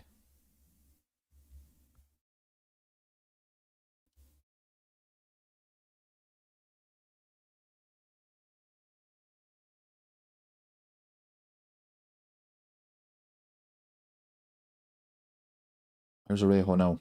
Let's see what he does.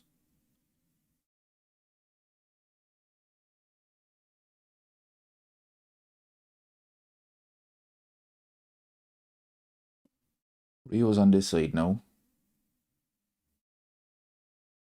Oh no, what am I saying? Yeah, that was the side, yeah. Same side. Salah's side. I miss Mo Salah already.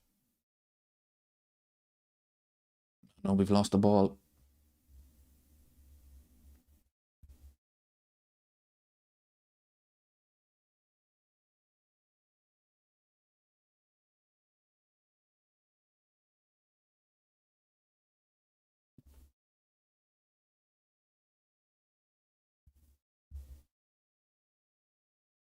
That's it, that's it. That's good pressing now, lads. That is good pressing. Here's Szoboszlai running at the back 4. And he gives it away. Yeah, that's the only criticism, really. When we win the ball back, it's like as if it's just the connections are not there yet. You know, that's the big problem. But obviously that'll take time. You know, it is only pre-season. We have to remind ourselves.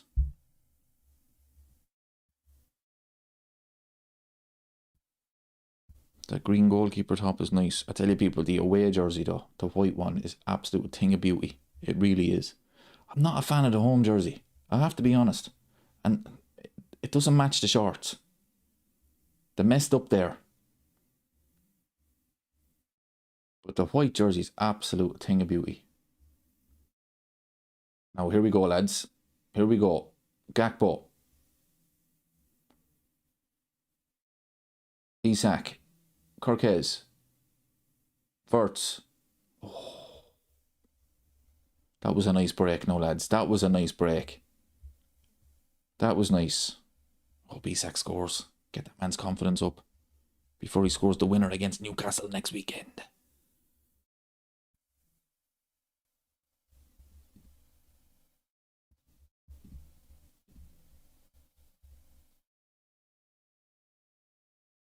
Yeah, that was unlucky now. That was good play, lads. Good play. Corquez didn't do that at all last season. Making them runs. He done that the whole time under Iraola at Bournemouth. So hopefully this season now, we'll see him making those runs again. To the byline, cross it in. That's what we need.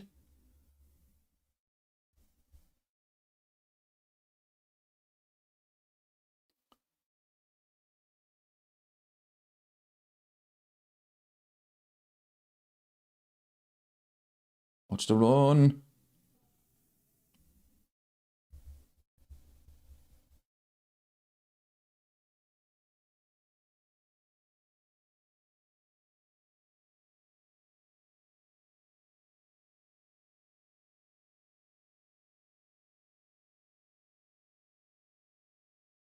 Yeah, it's good goalkeeping.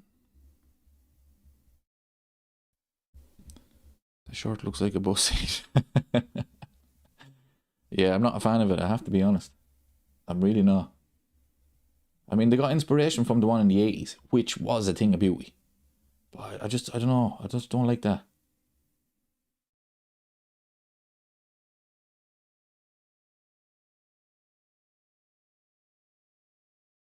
It's offside.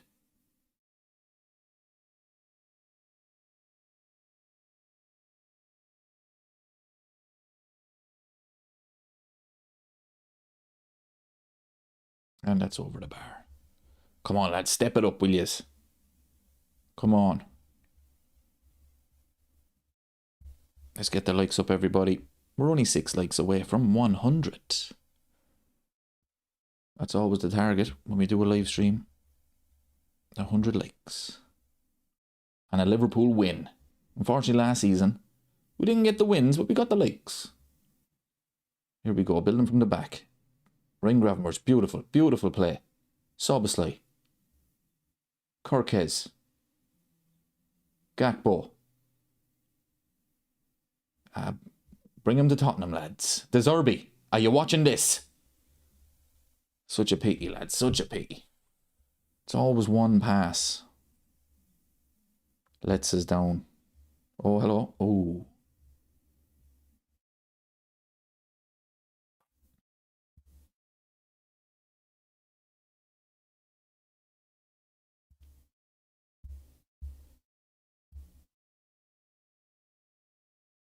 Where's the press, lads? Where's the press? Come on. Come on. Well done, Ray. Oh, that was good defending. Look at where he is. Look at where he is. He's on the edge of their box. Crazy stuff. Oh, ref, that's a free. Ref, that's a free. What was Arejo doing up there? He got back, though, to be fair to him.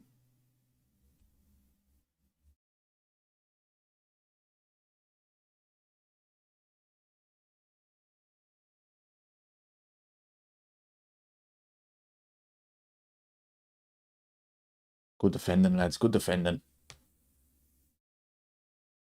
Don't let them score now, lads. Don't let them score.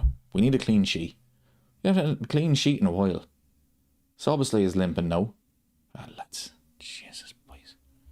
Fucking injuries.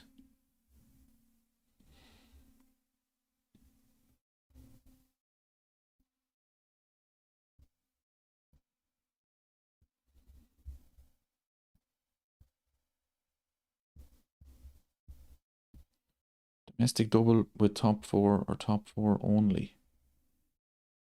Domestic double with top 4.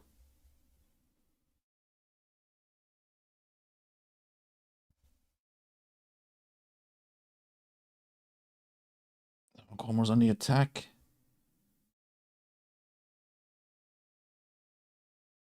Oh. side netting. The fullbacks are a problem, people. They really are. They get caught inside too much. Cork is the same.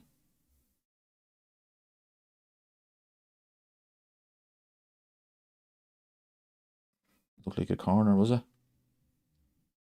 No.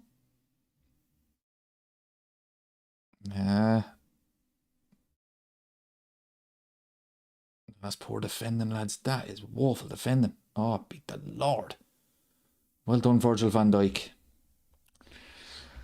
In between the two centre halves. Lack of communication, lads. Lack of communication. It's good defending from Virgil, but Jesus, lads, the build up to it. Look at this player, look. In between the two centre halves. They don't see him. That's poor now, lads. Good recovery from Virgil.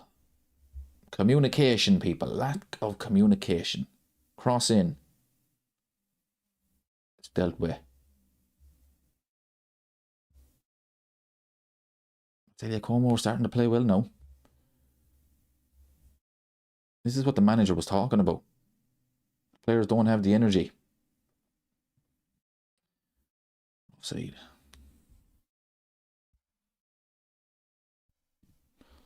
Apart from players, how do you rate Areola so far?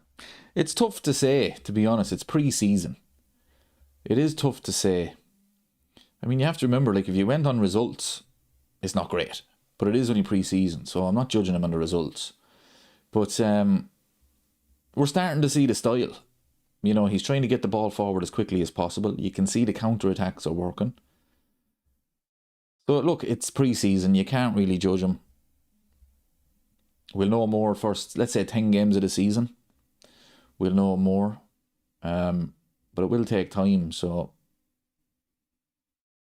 But at the moment, it's the squad itself, the team, it just looks like it's kind of all over the place.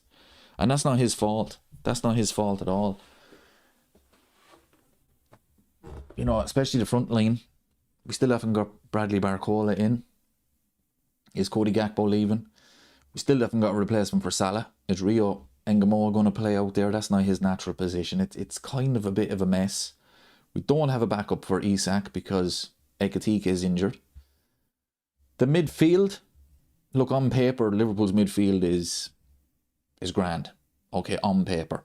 In reality, it's not. We don't really have a natural number 6. So all the problems that Areola has at the moment, they're not his making. It's the club's making. So it's hard to judge him.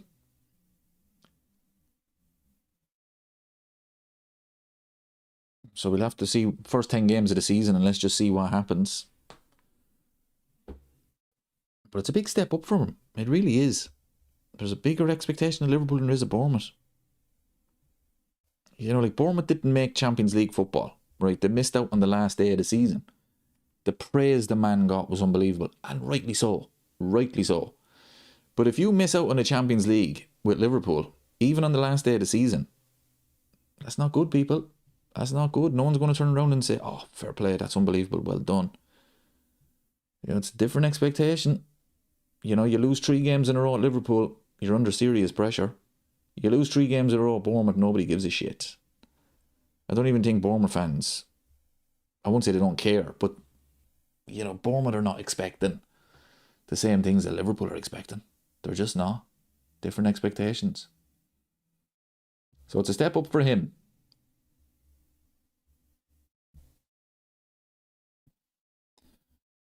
But the club itself is a bit of a mess at the moment. With Richard Hughes, Michael Edwards is gone.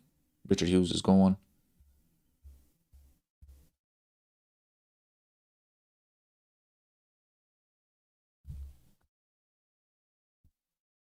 By Barcola not in the PSG squad tonight. Interesting. But I mean, Bradley Barcola was in the squad for the Super Cup. And PSG won it. And when he walked onto the pitch, you'd swear they lost 10-0. I mean, he did not want to be there. So, look, I do think Liverpool get him. But I don't like the fact it's dragging on.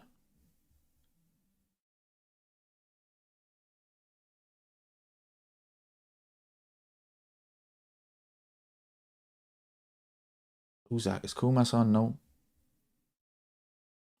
Comer on the attack again. Liverpool's attack has kind of quietened a bit. Come on now, lads, don't concede again. Let's get a clean sheet. Kuma's played earlier today as well, didn't he?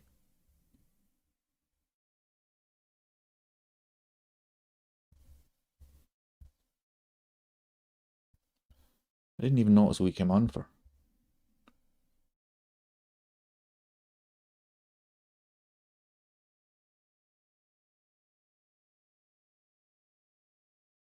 Oh, get it out, lads, get it out.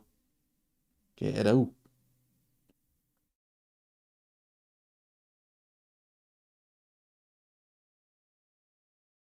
Yeah, we're struggling to get it out now. Comer sustaining attacks a bit. Cross in. That's it, lads, that's it. Lovely play. Unlucky, unlucky. Right, here we go. Here we go, give it.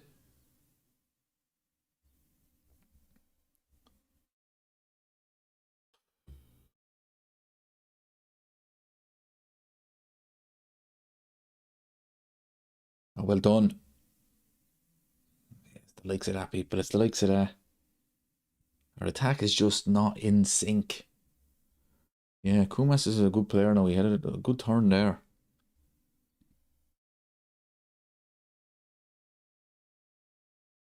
Yeah, I agree with this. FSG is not ruthless like other owners. They get attached to players. We should have moved on. Many players like Endo, Gomez, Chiesa, Elliott in July.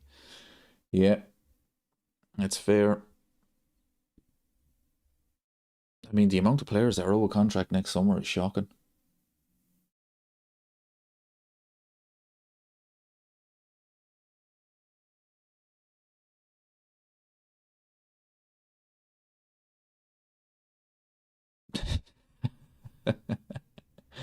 Harsh but fair. Harsh but fair.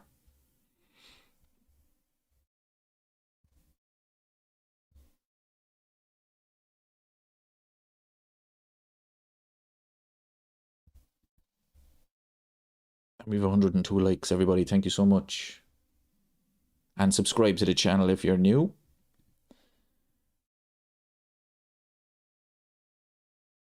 Nearly have 9,000 subscribers on the channel. Much appreciated to everybody.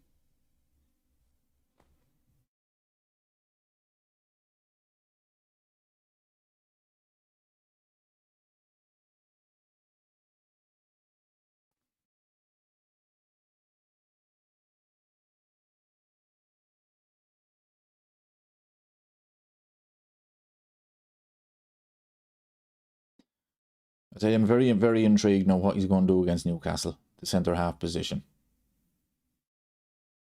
I think he's going to start Arejo. I think he might bring Jeremy Jacquet on then, maybe with 20 minutes to go or whatever. I don't know.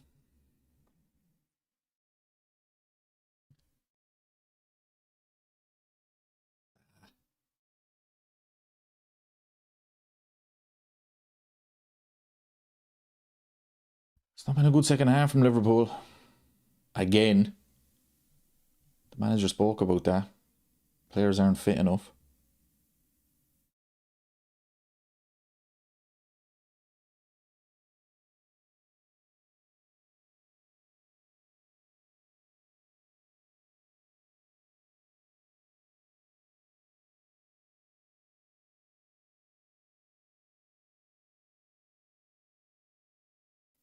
You probably make changes around 20 minutes to go.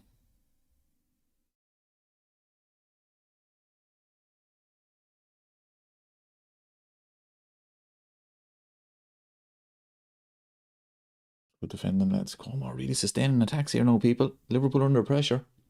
Do you know what I seen the other day as well? Oh, people, it depressed me. It really did. It was Liverpool's squad for the 21-22 season. Oh, Jesus, lads. I was nearly in tears. What a squad of players that was. A squad that nearly won the quadruple. Oh, Jesus, lads. We had savage squad depth in that squad. It was unbelievable. It really was. Mane, Diaz, Salah, Origi, Divock Origi, the legend, Thiago. Oh, jeez, Fabinho. Oh, jeez, it was some squad. It really was. Now you look at the problems that we have now. Kumas nearly won the ball back. Good play. Now you look at the problems we have now, people. How did it get like that?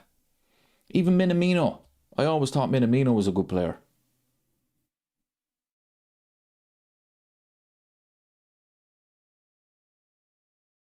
And even when Jurgen Klopp would make changes in that team, you know, you still knew that you were going to get a decent performance from them. Now we're in trouble. We're in trouble at right back. I think we're in trouble at left back. I think Kirkus is very good. But if he gets injured, we're in trouble. If Isak gets injured, we're in serious trouble because we've no other striker. And that could be a reason why they're going to keep Cody Akpo unless Spurs make a serious offer.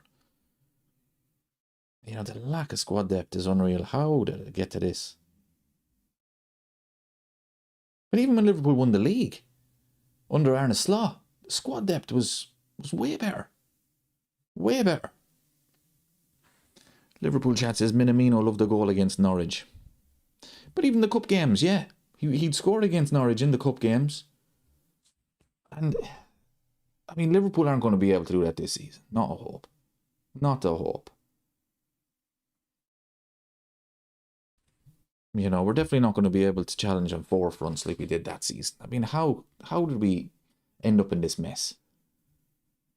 Because it is a bit of a mess with the squad now.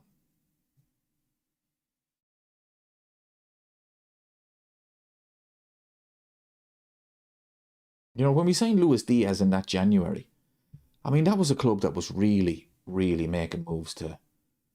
That was class. That was a class move. But then, when you really read into it, it was because Mane was leaving in the summer.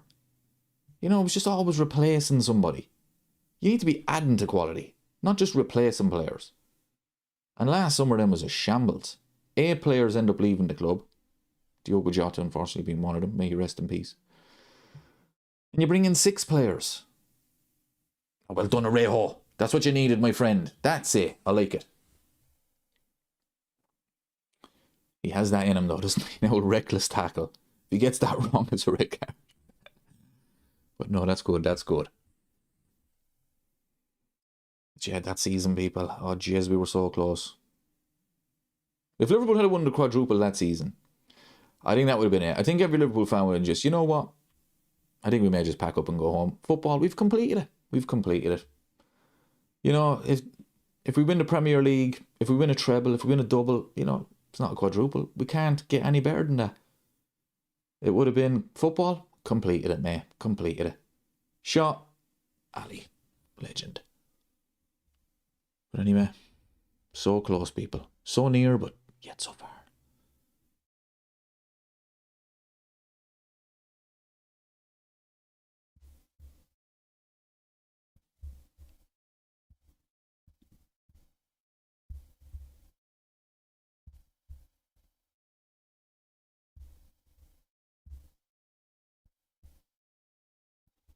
I love the goal from Minamino against Arsenal.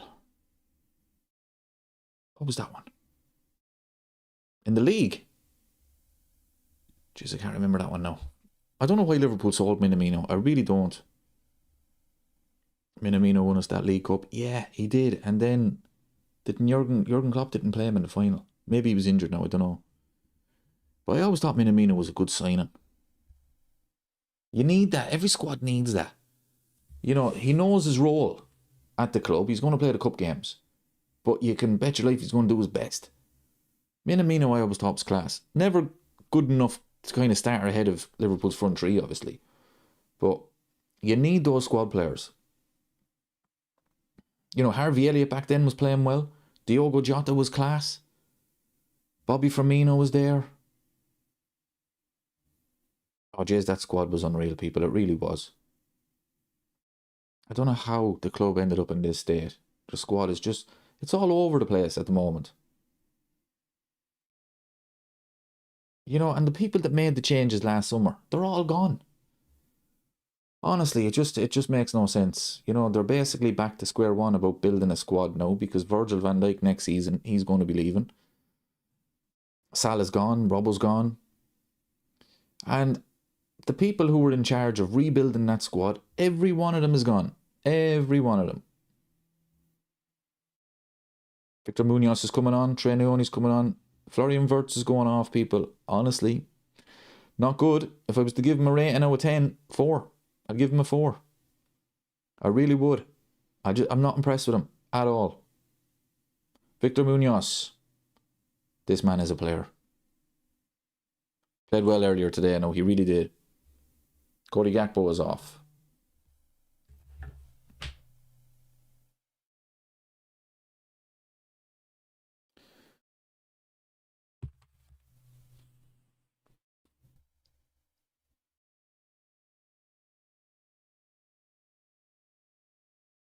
Come on, now, lads. Let's get another goal now. Let's get another one. Any other friendlies on today?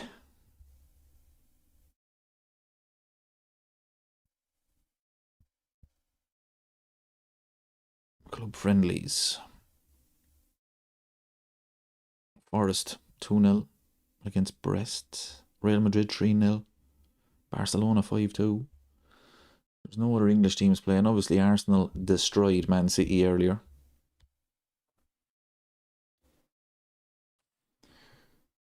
Oh, unlucky Victor Munoz. Unlucky. Alright. He miscontrolled it. He's playing on Salah's side. We're always calling it Mo Salah's side, people.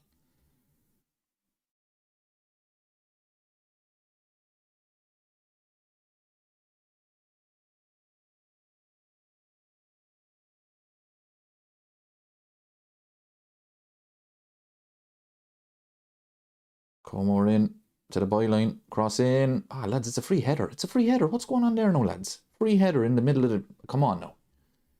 Concentrate. Switch on. Switch on.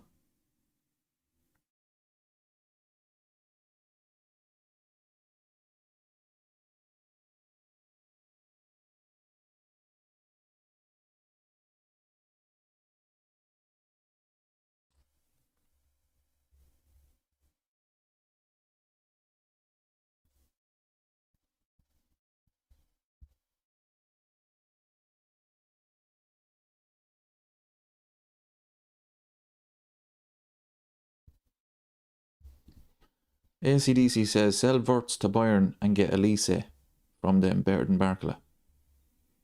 It's not a bad idea. If Wirtz doesn't prove himself under a new manager with tactics that people say suit Wirtz, then sell him back to German club. Yeah. Look, I'll give him another season, obviously. But, nah, haven't been impressed with him at all, people. At all. I think just people, because of the price tag, everybody's just kind of saying, oh, wait till this man gets going. Oh, be the Lord. This man's some player. And I don't think they've really even watched him.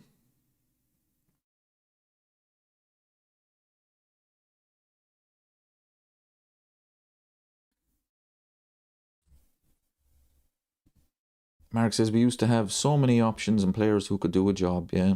I honestly don't know how the club have ended up in this situation, people. We're a bit of a shambles as far as the squad is. I'm not saying we're nothing but bad players. Absolutely not.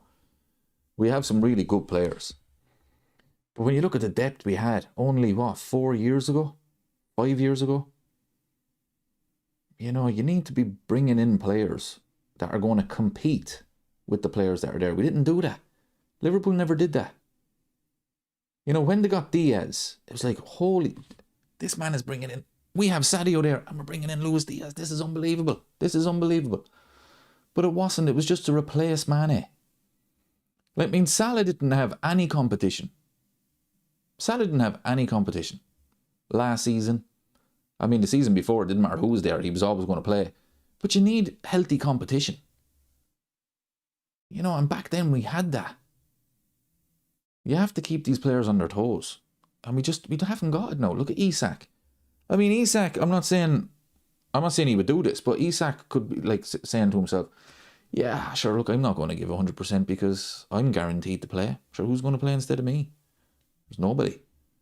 You know, like, you need to have that healthy competition. Isak needs to know, I need to score because there's a lad there waiting on the bench. And if I don't perform, he's going to be in. You know, the squad is just, it's all over the shop, really. Frimpong is another one. I'm not a fan of Jeremy Frimpong at all. I'm really not. I don't think he's good enough for Liverpool. But I mean, he's the only right back that's fit at the moment. Conor Bradley cannot stay fit. I think he's a decent player, but you can't trust his fitness. Joe Gomez shouldn't be at the club. I love Joe Gomez, he's a legend. But I mean, we knew this 4 or 5 years ago. Joe Gomez cannot stay fit. Move him on, get somebody else in. You know, it's the same with Fabinho. Liverpool waited until Fabinho's legs were gone. They waited until Henderson's legs were gone. Get in competition. If Fabinho doesn't play well, you're on the bench. But we didn't have that option. We had to have a really poor season where we finished 5th. And Fabinho left, Henderson left. You know, it's like, lads, come on, get the competition in there.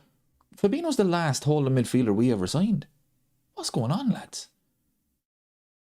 2018. That's the last number 6 we ever signed, isn't it? Am I forgetting someone? Like a proper holding midfielder?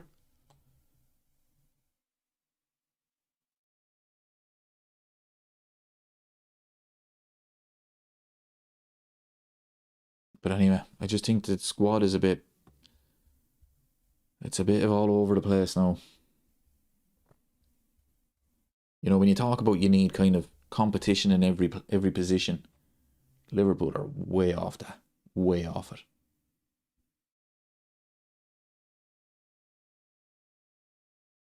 That's not the manager's fault. That's the club's fault.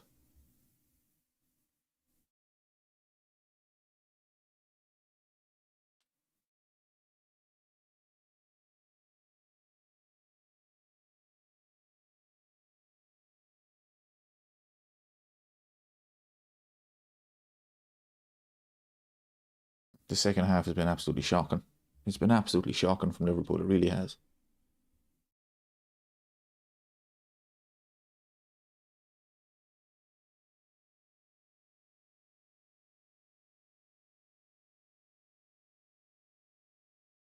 Does our defence inspire more confidence? Well, Jeremy Jacquet does anyway. I'm still worried about the full-backs. I really am. I really am.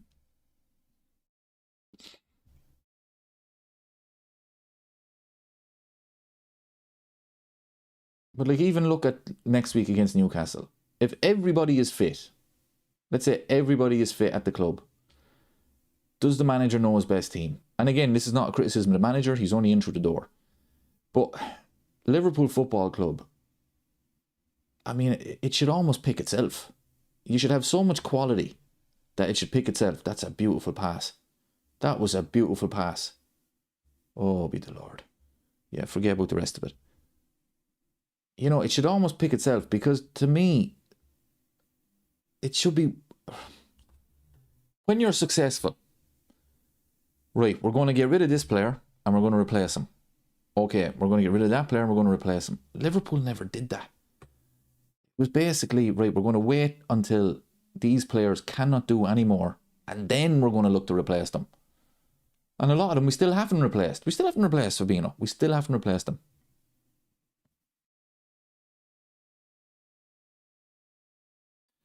And look at Salah. We haven't replaced Salah. The club knew Salah was leaving. I'd say the club knew Salah was leaving probably even before Christmas, because of that interview around Leeds. Was that before Christmas or just after Christmas? Well, it was around that time anyway. The club knew he was going, and they never even attempted to bring in someone. Like, Victor Munoz is not going to replace Mo Salah.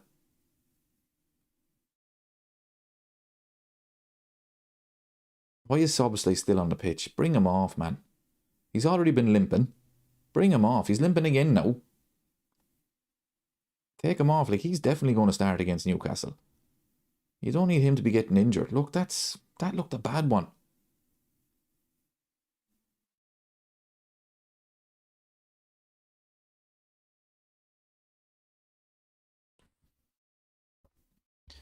Anyway, it is what it is, as they say.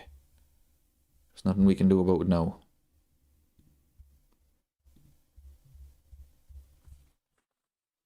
It's obviously with the free kick.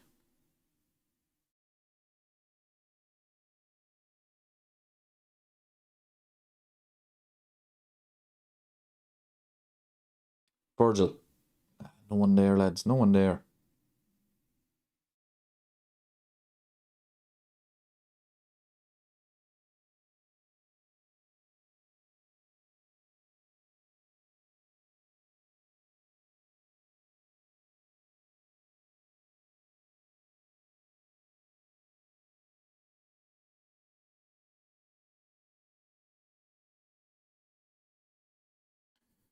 Who would you replace Fabinho with the current market?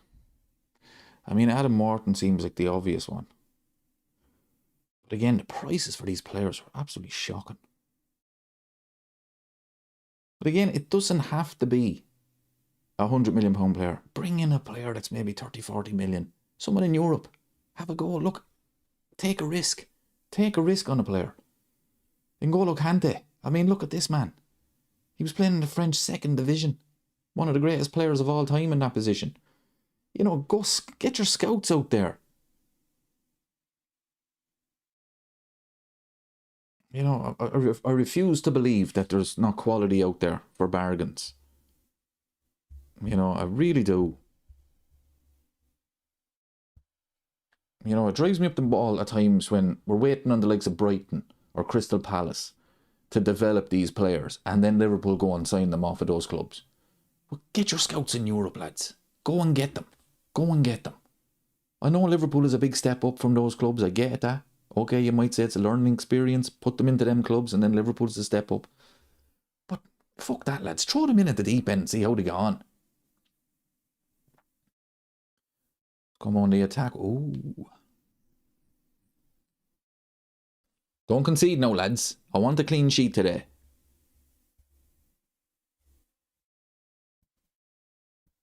Paul says, hopefully the new sporting director will have a new strategy moving forward with getting quality backups. Yeah, I mean, we need it, people. We really do. We need a sporting director with a plan. Go out there and sign quality. Forget about this signing players for 130 million. Forget about that shit. You don't need to. I am convinced you do not need to. You can build a really, really competitive squad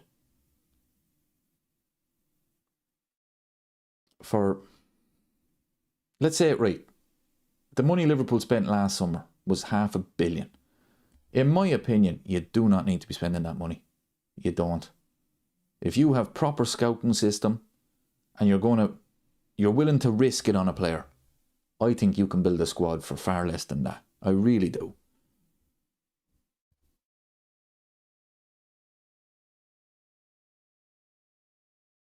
Mark says I feel the same. Sick of big money signings becoming the norm. I think it's laziness, Mark. I'll be honest with you. I think it's laziness. I think it's laziness with these big clubs. I really do. I've always said it. It's pure laziness.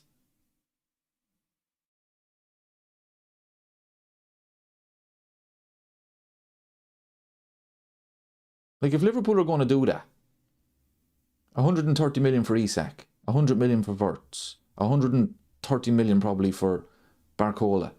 I'm not joking, people. Any one of us could be sporting director at Liverpool if that's what they're going to do. You need to get the scouting system around Europe. Look for the little gems, diamonds in the rough that you're going to develop at Liverpool. Give them a chance. Throw them in there. Bit of a Ronnie Rosenthal. Remember him? Like, come on, people. The man won us the league. You know, give these players a chance. Back in the day, you'd be signing players from non-league football for the old first division. You know, this bullshit from Liverpool at the moment. 130 million on a player. I mean, I'm convinced Bradley Barcola will be Liverpool's for 120 million. That's serious money again, people. Serious money. You don't need to be signing that. I don't think so anyway. I think there's talent out there. I think it's laziness. I think it's pure laziness with these clubs. Oh. Liverpool defensively not great this second half, people. Not great.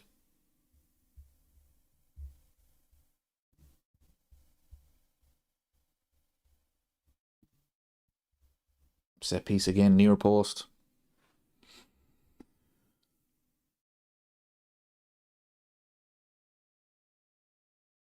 The second half has been absolutely woeful now, it really has.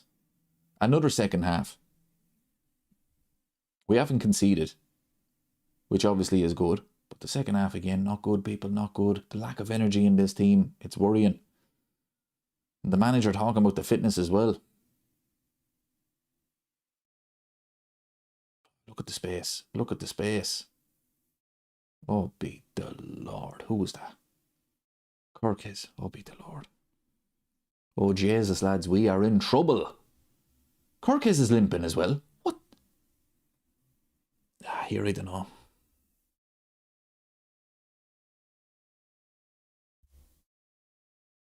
There you go. Perfect. I didn't watch the documentary, but it's a perfect example. Jamie Vardy. There you go.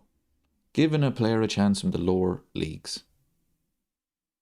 Look, I'm not saying you're going to get one. It could be 1 in 1,000. But to me, it's just laziness that these clubs are not. Around Europe, look around Europe. The amount of leagues in Europe. There has to be 11 quality players out there. Squad players. I think it's pure laziness. No, we'll wait till Brighton get them. We'll wait till Forest get them. We'll wait till Crystal Palace get them. And then we'll get them. Anybody could do that, lads. Anybody could do that.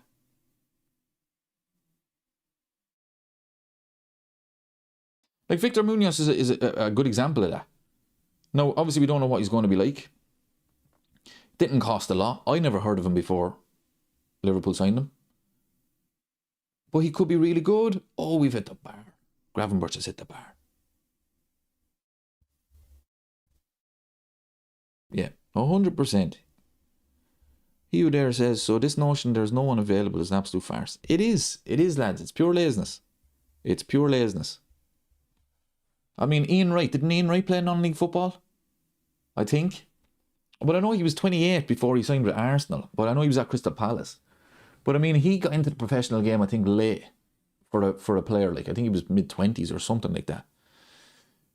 I just, you know, this signing players for 100 million and spending weeks and weeks and weeks on it.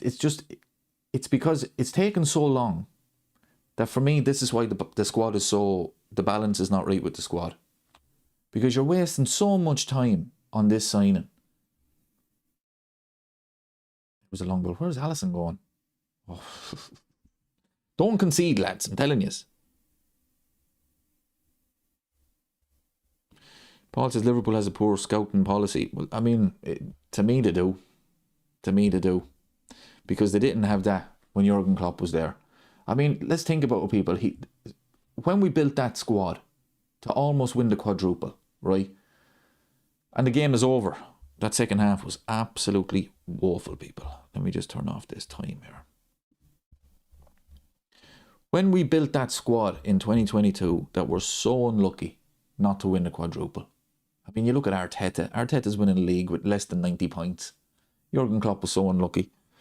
But I mean, not one of those players cost 100+ million. Yes, you had the likes of Virgil van Dijk cost a lot of money. Alisson cost a lot of money.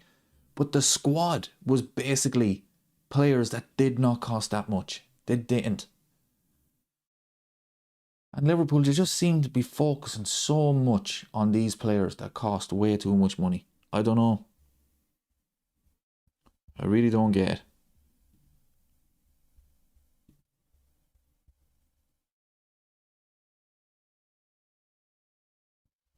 You know, when you sign those players for so much money, the spotlight is on them. They have got to perform. Bradley Barcola, 130 million, I'd say, will get. Maybe 120, 130. I mean, that man, the expectation on that man's shoulders is going to be unbelievable. Unbelievable. But when Liverpool signed Sadio Mane, I remember when we signed Sadio Mane, everybody laughed at it. Player from Southampton again. I mean, honestly, what's he going to do? Salah failed at Chelsea. What's he going to do? Bobby Firmino, I think, cost 15 million. Who's he? I mean, come on, people. The players are out there. It's laziness. Yeah. Data-driven dynamics. Yeah, okay. The data-driven, yeah. But why are all these data-driven players costing over 100 million? Dave says 3 incomings this week. I hope you're right, I doubt it. Yeah, Diamande was another one. Diamande this summer. I made a video saying that Diamande was Liverpool were ahead of PSG in getting Diamande. He ends up at Real Madrid. But I mean, he's 19. The prices are fucking crazy, people. They really are. He's had 1 season in the first team in Germany. And was it Leipzig? Yeah, RB Leipzig he was at, or was it Salzburg? No, I think it was Leipzig. Yeah, there's players all over Europe. I think it's laziness. I really do. You know, and to be fair, Arejo, he's not an unknown. Former Barcelona captain. But the deal itself was actually very good business. Very good business. It's on loan. He's only 27. There's no obligation to buy. That's a very good deal. That's a very good deal. Honestly, this 100 million this is 2 summers in a row now that Liverpool are going to be spending 100 million plus on a player, and it's going to be 3 players: Wirtz, Isak, and Bradley Barcola. Thanks for joining us, Linda. Fair play to you. Yeah, Jared Bowen. You know, I think Jared Bowen. Why didn't they try and get him? Now, I know Jared Bowen said he wanted to stay with West Ham and all that, but I think he has a release clause next season if West Ham don't get promoted.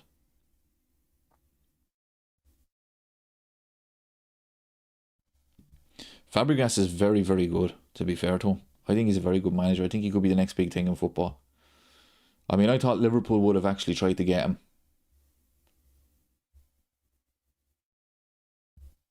I don't know if he was linked to any Premier League club, but I think he could be the next big thing. I mean, the job he's done over there is unbelievable.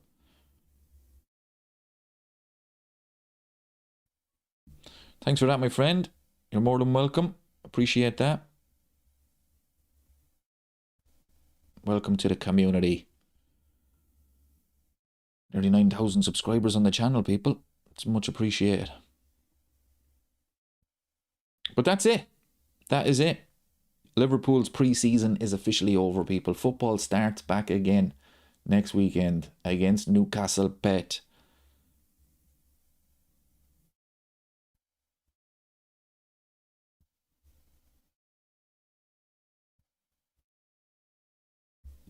Yeah, and a clean sheet, people. A clean sheet. That's important. That's what it's about. He who there says, I can give us a list of 50 players who do a job for us that don't play Premier League and don't play Champions League. Absolutely. I don't know why Liverpool never even look into the Championship. Just have a look. See if there's any decent players out there. And when Liverpool would sign a few players years ago from the Championship, and it always seemed you'd never hear from them again. You'd never give them a chance. You know, there could be gems out there. There could be diamonds in the rough. Give them a chance. I just don't get it. I really don't.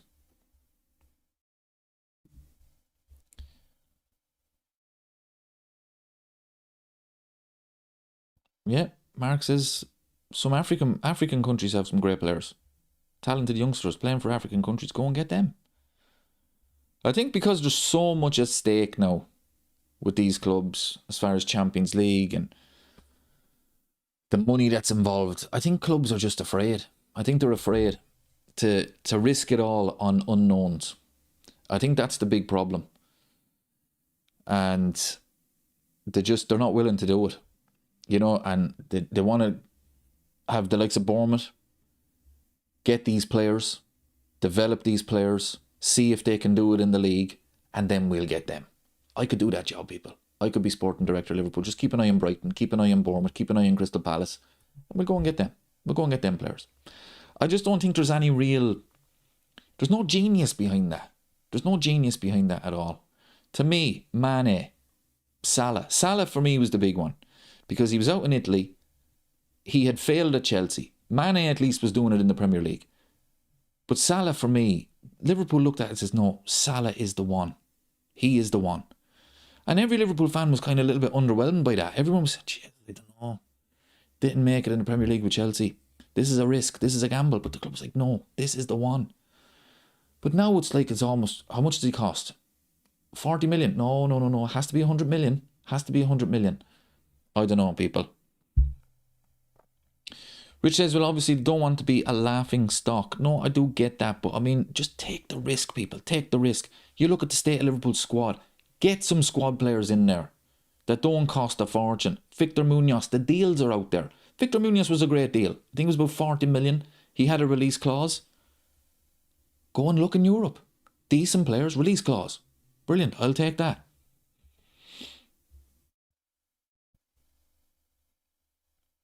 Rich says, Salah was shit hot at Roma. What are you on about?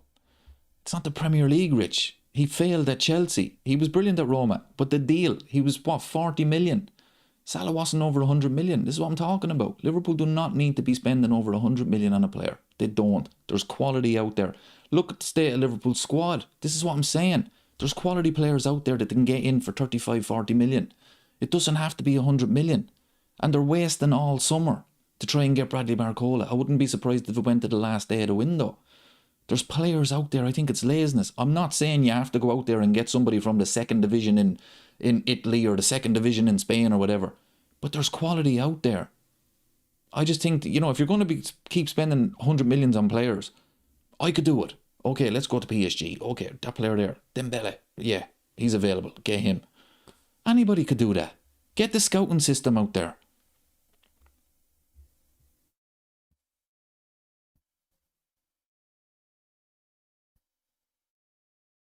If it doesn't work out, it doesn't work out. The club haven't lost anything because it's not going to cost you a fortune. Florian Wirtz, for me, is not worth 100 million. But that man has to work out because Liverpool have spent a fortune. Alexander Isak, 130 million. Alexander Isak is a perfect example, people. Why didn't Liverpool go and get him when he was in Spain? Was it Spain he was in? Why didn't they go and get him then? Why did they wait till he went to Newcastle? He has an unbelievable season and then it cost Liverpool 130 million. Go and scout these players before they come to a club like Newcastle, Crystal Palace, Bournemouth, Brighton. That's my argument. That's my argument.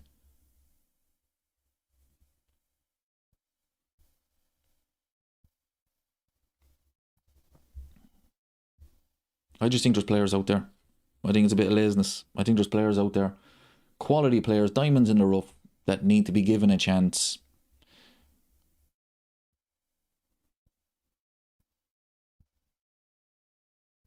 Exactly. Look, there's hundreds of players out there. There's talent. There is talent out there, people. There really is. I think Salah was a perfect example. Every Liverpool fan questioned it. He was class at Roma, absolutely. But he failed at Chelsea. He failed at Chelsea. Everybody looking at that thinking, Jesus, lads, this man didn't make it in the Premier League. Is he able for the Premier League? It was a bargain.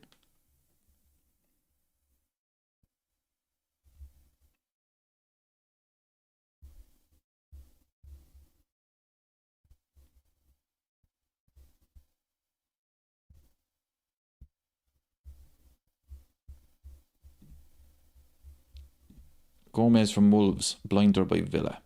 Which Gomez was that? I think Wolves is a perfect example as well. Wolves is a perfect example, people. I mean, Wolves had some players playing for them a few years back. So why aren't Liverpool scouting those players? Why are they ending up at Wolves? Why not give them a go at Liverpool? Oh, but we'll put them in at Wolves, keep an eye on them, and we let them develop them, and then they can make the move to the bigger club. Where's the scouting? Vitinha. I mean, honestly, people. I just think it's pure laziness at times. He who dares again. South American leagues. Have a look. There has to be talent out there. These Liverpool are just, it's like as if they're not willing to give them a chance. They have to wait for them to end up at certain clubs and then we'll make a move. Obviously, look, the money that's involved. If Liverpool miss out in Champions League, it's obvious that they're not going to be willing to give it a go. They can't risk it. They have to get seasoned professionals, experience in there, because if they miss out in the Champions League, it's a disaster for them, apparently. Which I think is overrated as well. because my argument is there's quality out there for less than 50 million. I think you can bring in some quality players. I just think the way football is going, it's crazy stuff.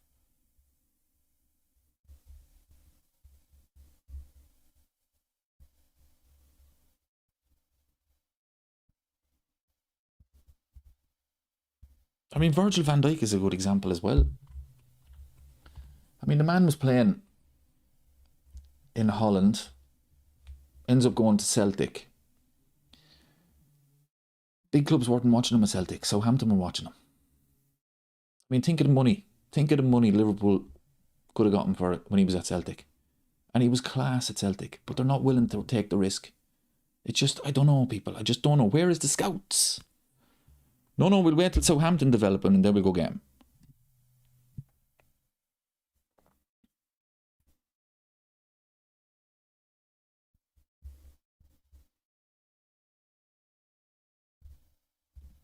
Instigator says, I like Como's left winger, the guy who started.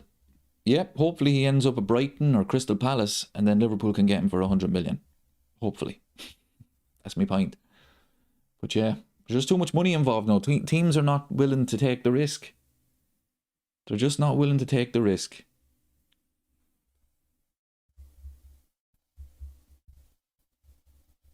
But look, I just think it's frustrating.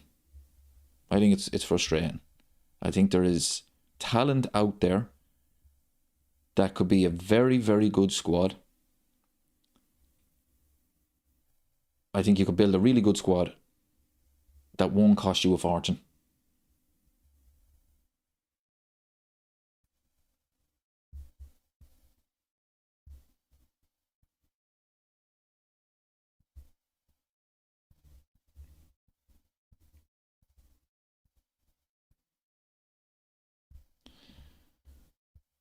Why bring £100 million player? Can't we really play Kumas, Rio, Victor Munoz? Surely Liverpool have more young lads to fight for right wing or left wing. It's almost as if the club are looking at it and thinking, right, if we spend 120 million or 130 million, I think it'll be 120, 130 million for Bradley Barcola. It's almost like, okay, we done it. We got the player. That's it. That guarantees Champions League football for next season. And it doesn't. It doesn't. There's no guarantees. There's no guarantees on a player.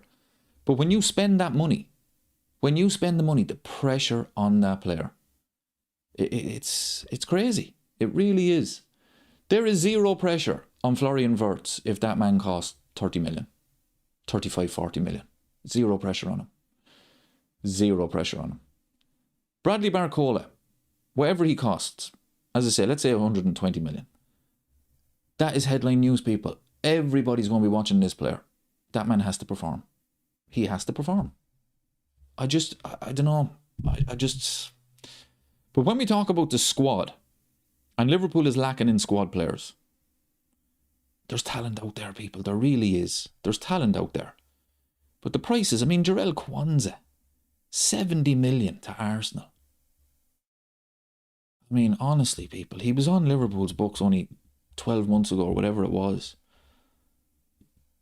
Why get rid of Kwanzaa? He's a decent squad player. I don't know. It frustrates me when I watch a Liverpool squad. You know, I'm back when I was talking about in 2022, when the likes of Origi, Minamino, even Diogo Jota, these are quality squad players. Quality. They didn't cost a fortune.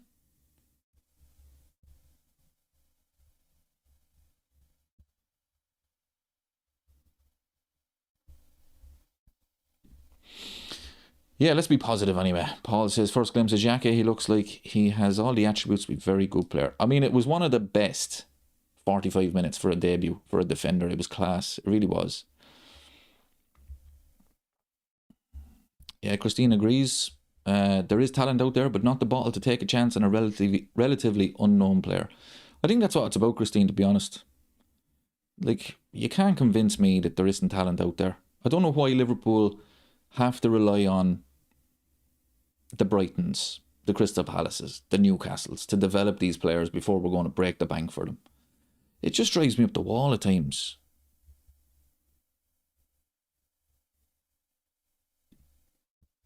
Suarez. That is a perfect example from Mark. Perfect example. Suarez was a bargain. Let me just check again, because Suarez was a bargain. But how much did he cost Liverpool again? Oh yeah, it was, wasn't it? Yeah, it was 150 million. Yeah, no, it wasn't, people. It wasn't. Andy Carroll cost more than Luis Suarez. That was proper scouting. That was proper scouting. But Andy Carroll, oh, he's in the Premier League. Oh, he's doing it in the Premier League. Woeful. Luis Suarez, a bargain. What was he again? Was he less than 20 million? Something about like that. I mean, it's back in the day, so wasn't Andy Carroll about 50 million, which nowadays would be over 100 million, but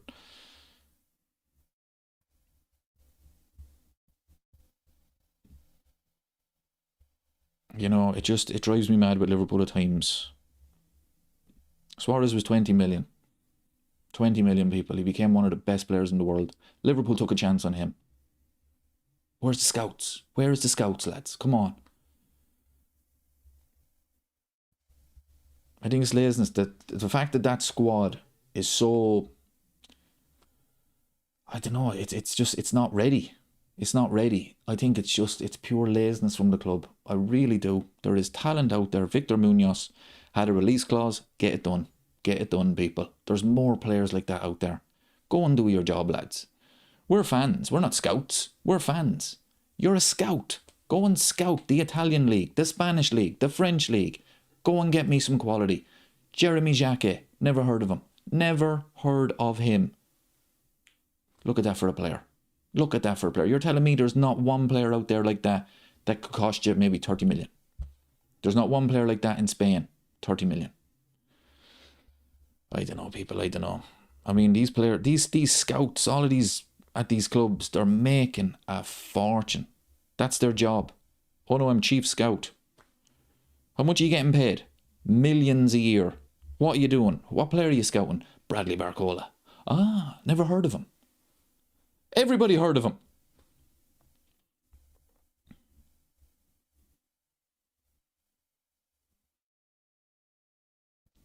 There you go. Another one again. Coutinho. 25 million.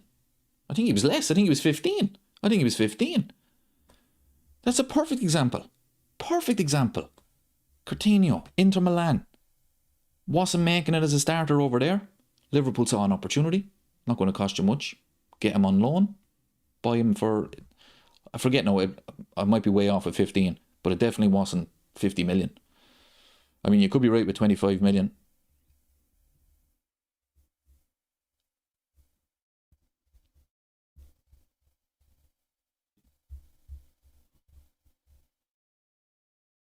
I think it's pressure on the clubs.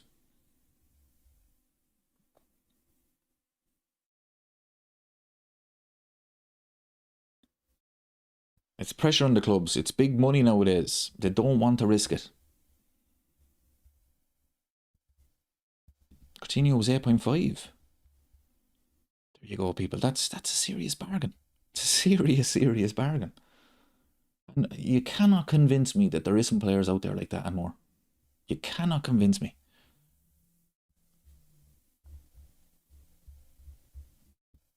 You know, Andy Robertson. Andy Robertson got relegated with Hull. 8 million. 8 million. Liverpool saw it. Opportunity. Only 8 million. Get him in. Gini Wijnaldum. 15 million. What a signing that player was. 15 million. Relegated with Newcastle. Get him in. I mean, that's proof there. That is proof. That is proof straight away. Joel Matip. How much did Joel Matip cost Liverpool? Did we get him on a free? Somebody tell me that. How much did Joel Matip cost? It definitely wasn't that much if it was anything. It could have been on a free. I might be wrong with that. Joel Matip was really good. Obviously wasn't at Virgil van Dijk's level, of course. Virgil van Dijk did improve him.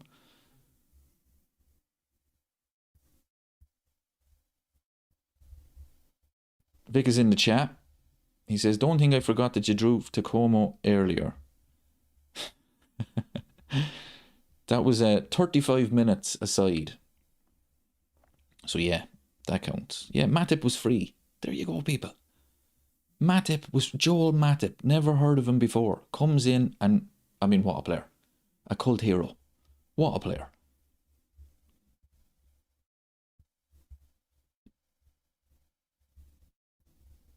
You know, like last summer was, I don't know. I mean, look, hindsight is a great thing, but I mean, even 90 million on Ekatike, 130 million Isak, 100 million on Wirtz. I don't know, people. I just don't know. I think you can build a really competitive squad without breaking the bank. I think you can. I really do. But look, as I say, these clubs don't seem to want to take the risk. There's too much money involved. If you miss out on the Champions League, you miss out on some serious money. They don't want to take the risk. But you look at Man United for years. Man United were throwing money at players, left, right and centre. And it didn't work.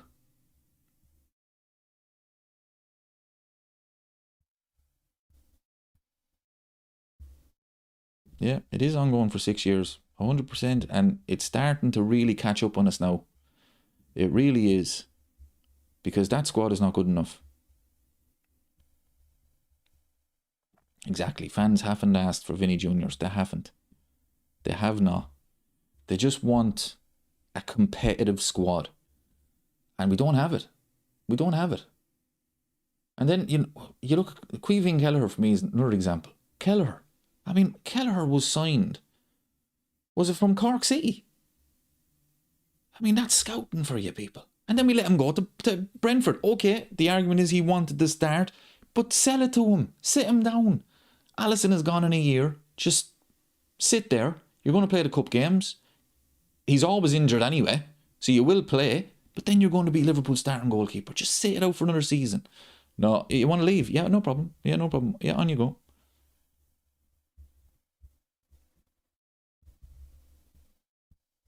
Vic says you can build a good team without breaking the bank, but not a great team. Again, I disagree. I think, yeah, I understand what you mean. I do.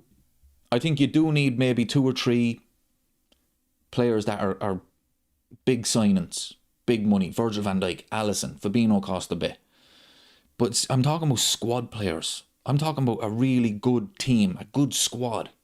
I don't think every player needs to break the bank, needs to be dragged out transfer saga. I don't think so. I really don't. I think it's pure laziness with clubs.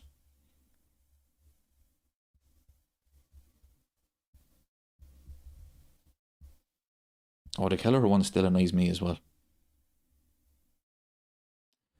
Vic says you can't build a dynasty. Yeah, that's a fair argument too. That is a fair argument, but again, you don't need every player to be over 100 million or 50 million. Andy Robertson was part of Liverpool's most successful period in over 30 years. 8 million. Gini Wijnaldum was part of it. 15. Bobby Firmino, I think, was 15. Yeah, you do. You need your Alissons. Alisson cost, I think, was it 70 million? Van Dijk was 75. Fabinho was about 55 back in 2018. I mean, nowadays it would probably be more. So you do need players that are going to be, okay, headline signings, break the bank, because you know he's going to make a difference to the team. But when you talk squad players, I'm looking at Origi, Minamino, even Diogo Jota didn't cost that much. You know, it just annoys me to see the squad kind of all over the place. All over the place. And the season only a week away, and we're still arsing around with Bradley Barcola. Lads, if you can't get it done, go and look at some other players. But anyway, that's just me. Yeah.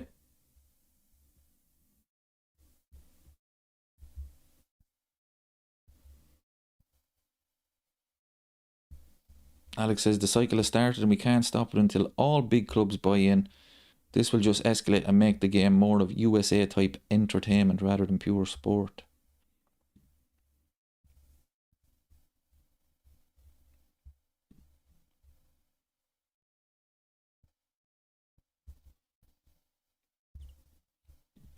Vic says you need at least 5 or 6 world-class players in your starting 11.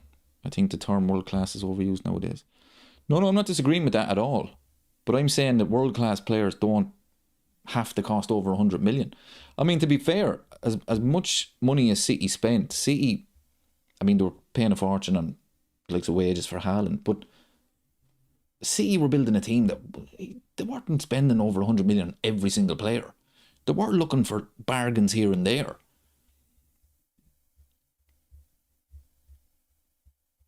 You know, Man United done it for years. Spending 70, 80, 90 million on these players. And it's like, lads, it's just because you spend that money, it doesn't mean it guarantees you world class. It doesn't. So if you're going to buy a player like Anthony, Man United spent 90 million on Anthony. I mean, Anthony, when you watch him, that's a player that's about 20 million. 20 million. And if you sign a player for 20 million, it's a squad player. You know exactly what he is. He knows exactly what he is. And we see what happens. But when you sign a player like that for 90 million, the world is watching. The world is watching. And I think it's the same with Wirtz. I think it's the same with Wirtz. The world is watching. You cost 100 million. You're going to have to step up. Is he capable of it? If that man costs 35, 40 million, I'll say it again, there'd be no expectation on him. Nobody be watching him.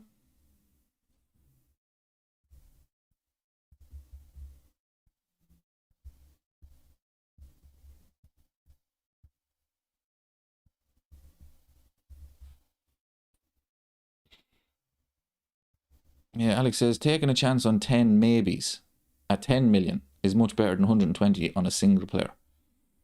Even if just 3 of them make it, the wages saving alone makes up for that. Yeah. Obviously 10 is a bit of an exaggeration, but you're 100%. It is. It's a risk. It is a risk. But you could get a world-class player there. You really could. I mean, look at Chelsea. Chelsea signed Kevin De Bruyne. I don't know what the price was. I don't think it was that much. But he didn't make it. They didn't give him long enough. The man is one of the greatest players Premier League's ever seen. City looked at it and was like, no, let's give this man a chance. From Germany. City didn't wait for somebody else in the Premier League to buy him back and like, now we'll get him. Now we'll get him. We cost 120 million now. We'll get him. I don't know. Maybe it's a simplistic view, especially nowadays, people. The money that's involved, they just don't want to take the risk. They want to get ready-made, world-class players, even though, as Vic says, world-class is overused nowadays. There's very few of them out there. 8 million for Kevin De Bruyne. Good Lord. That's what Chelsea paid for him.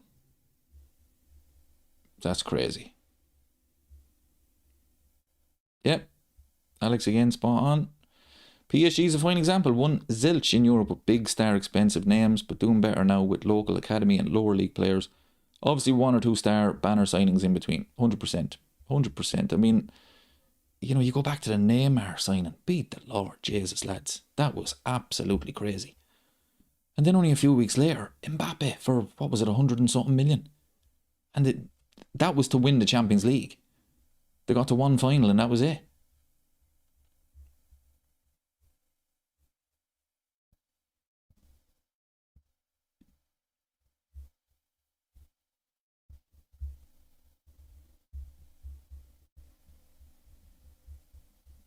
But yeah, it just seems to be the way Liverpool are going.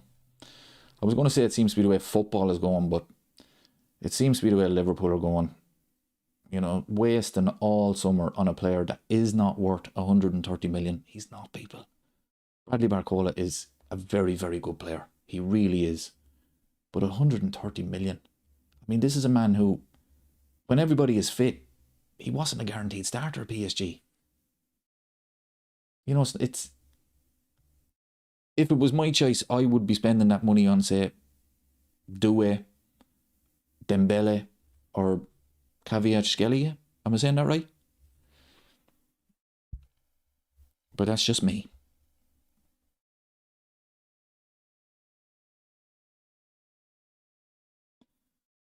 You know, and as well, I might be harsh when I say this, but when you look at Ekitike Ekatike wasn't worth 90 million, people. He wasn't. He had a decent first season, but let's be honest, come on. 90 million. You're expecting more. And now here we are, he's going to miss half this season. Obviously no fault of his own. It was unlucky what happened to him. But Jesus, that is some money, people. And Liverpool haven't got to come back on that.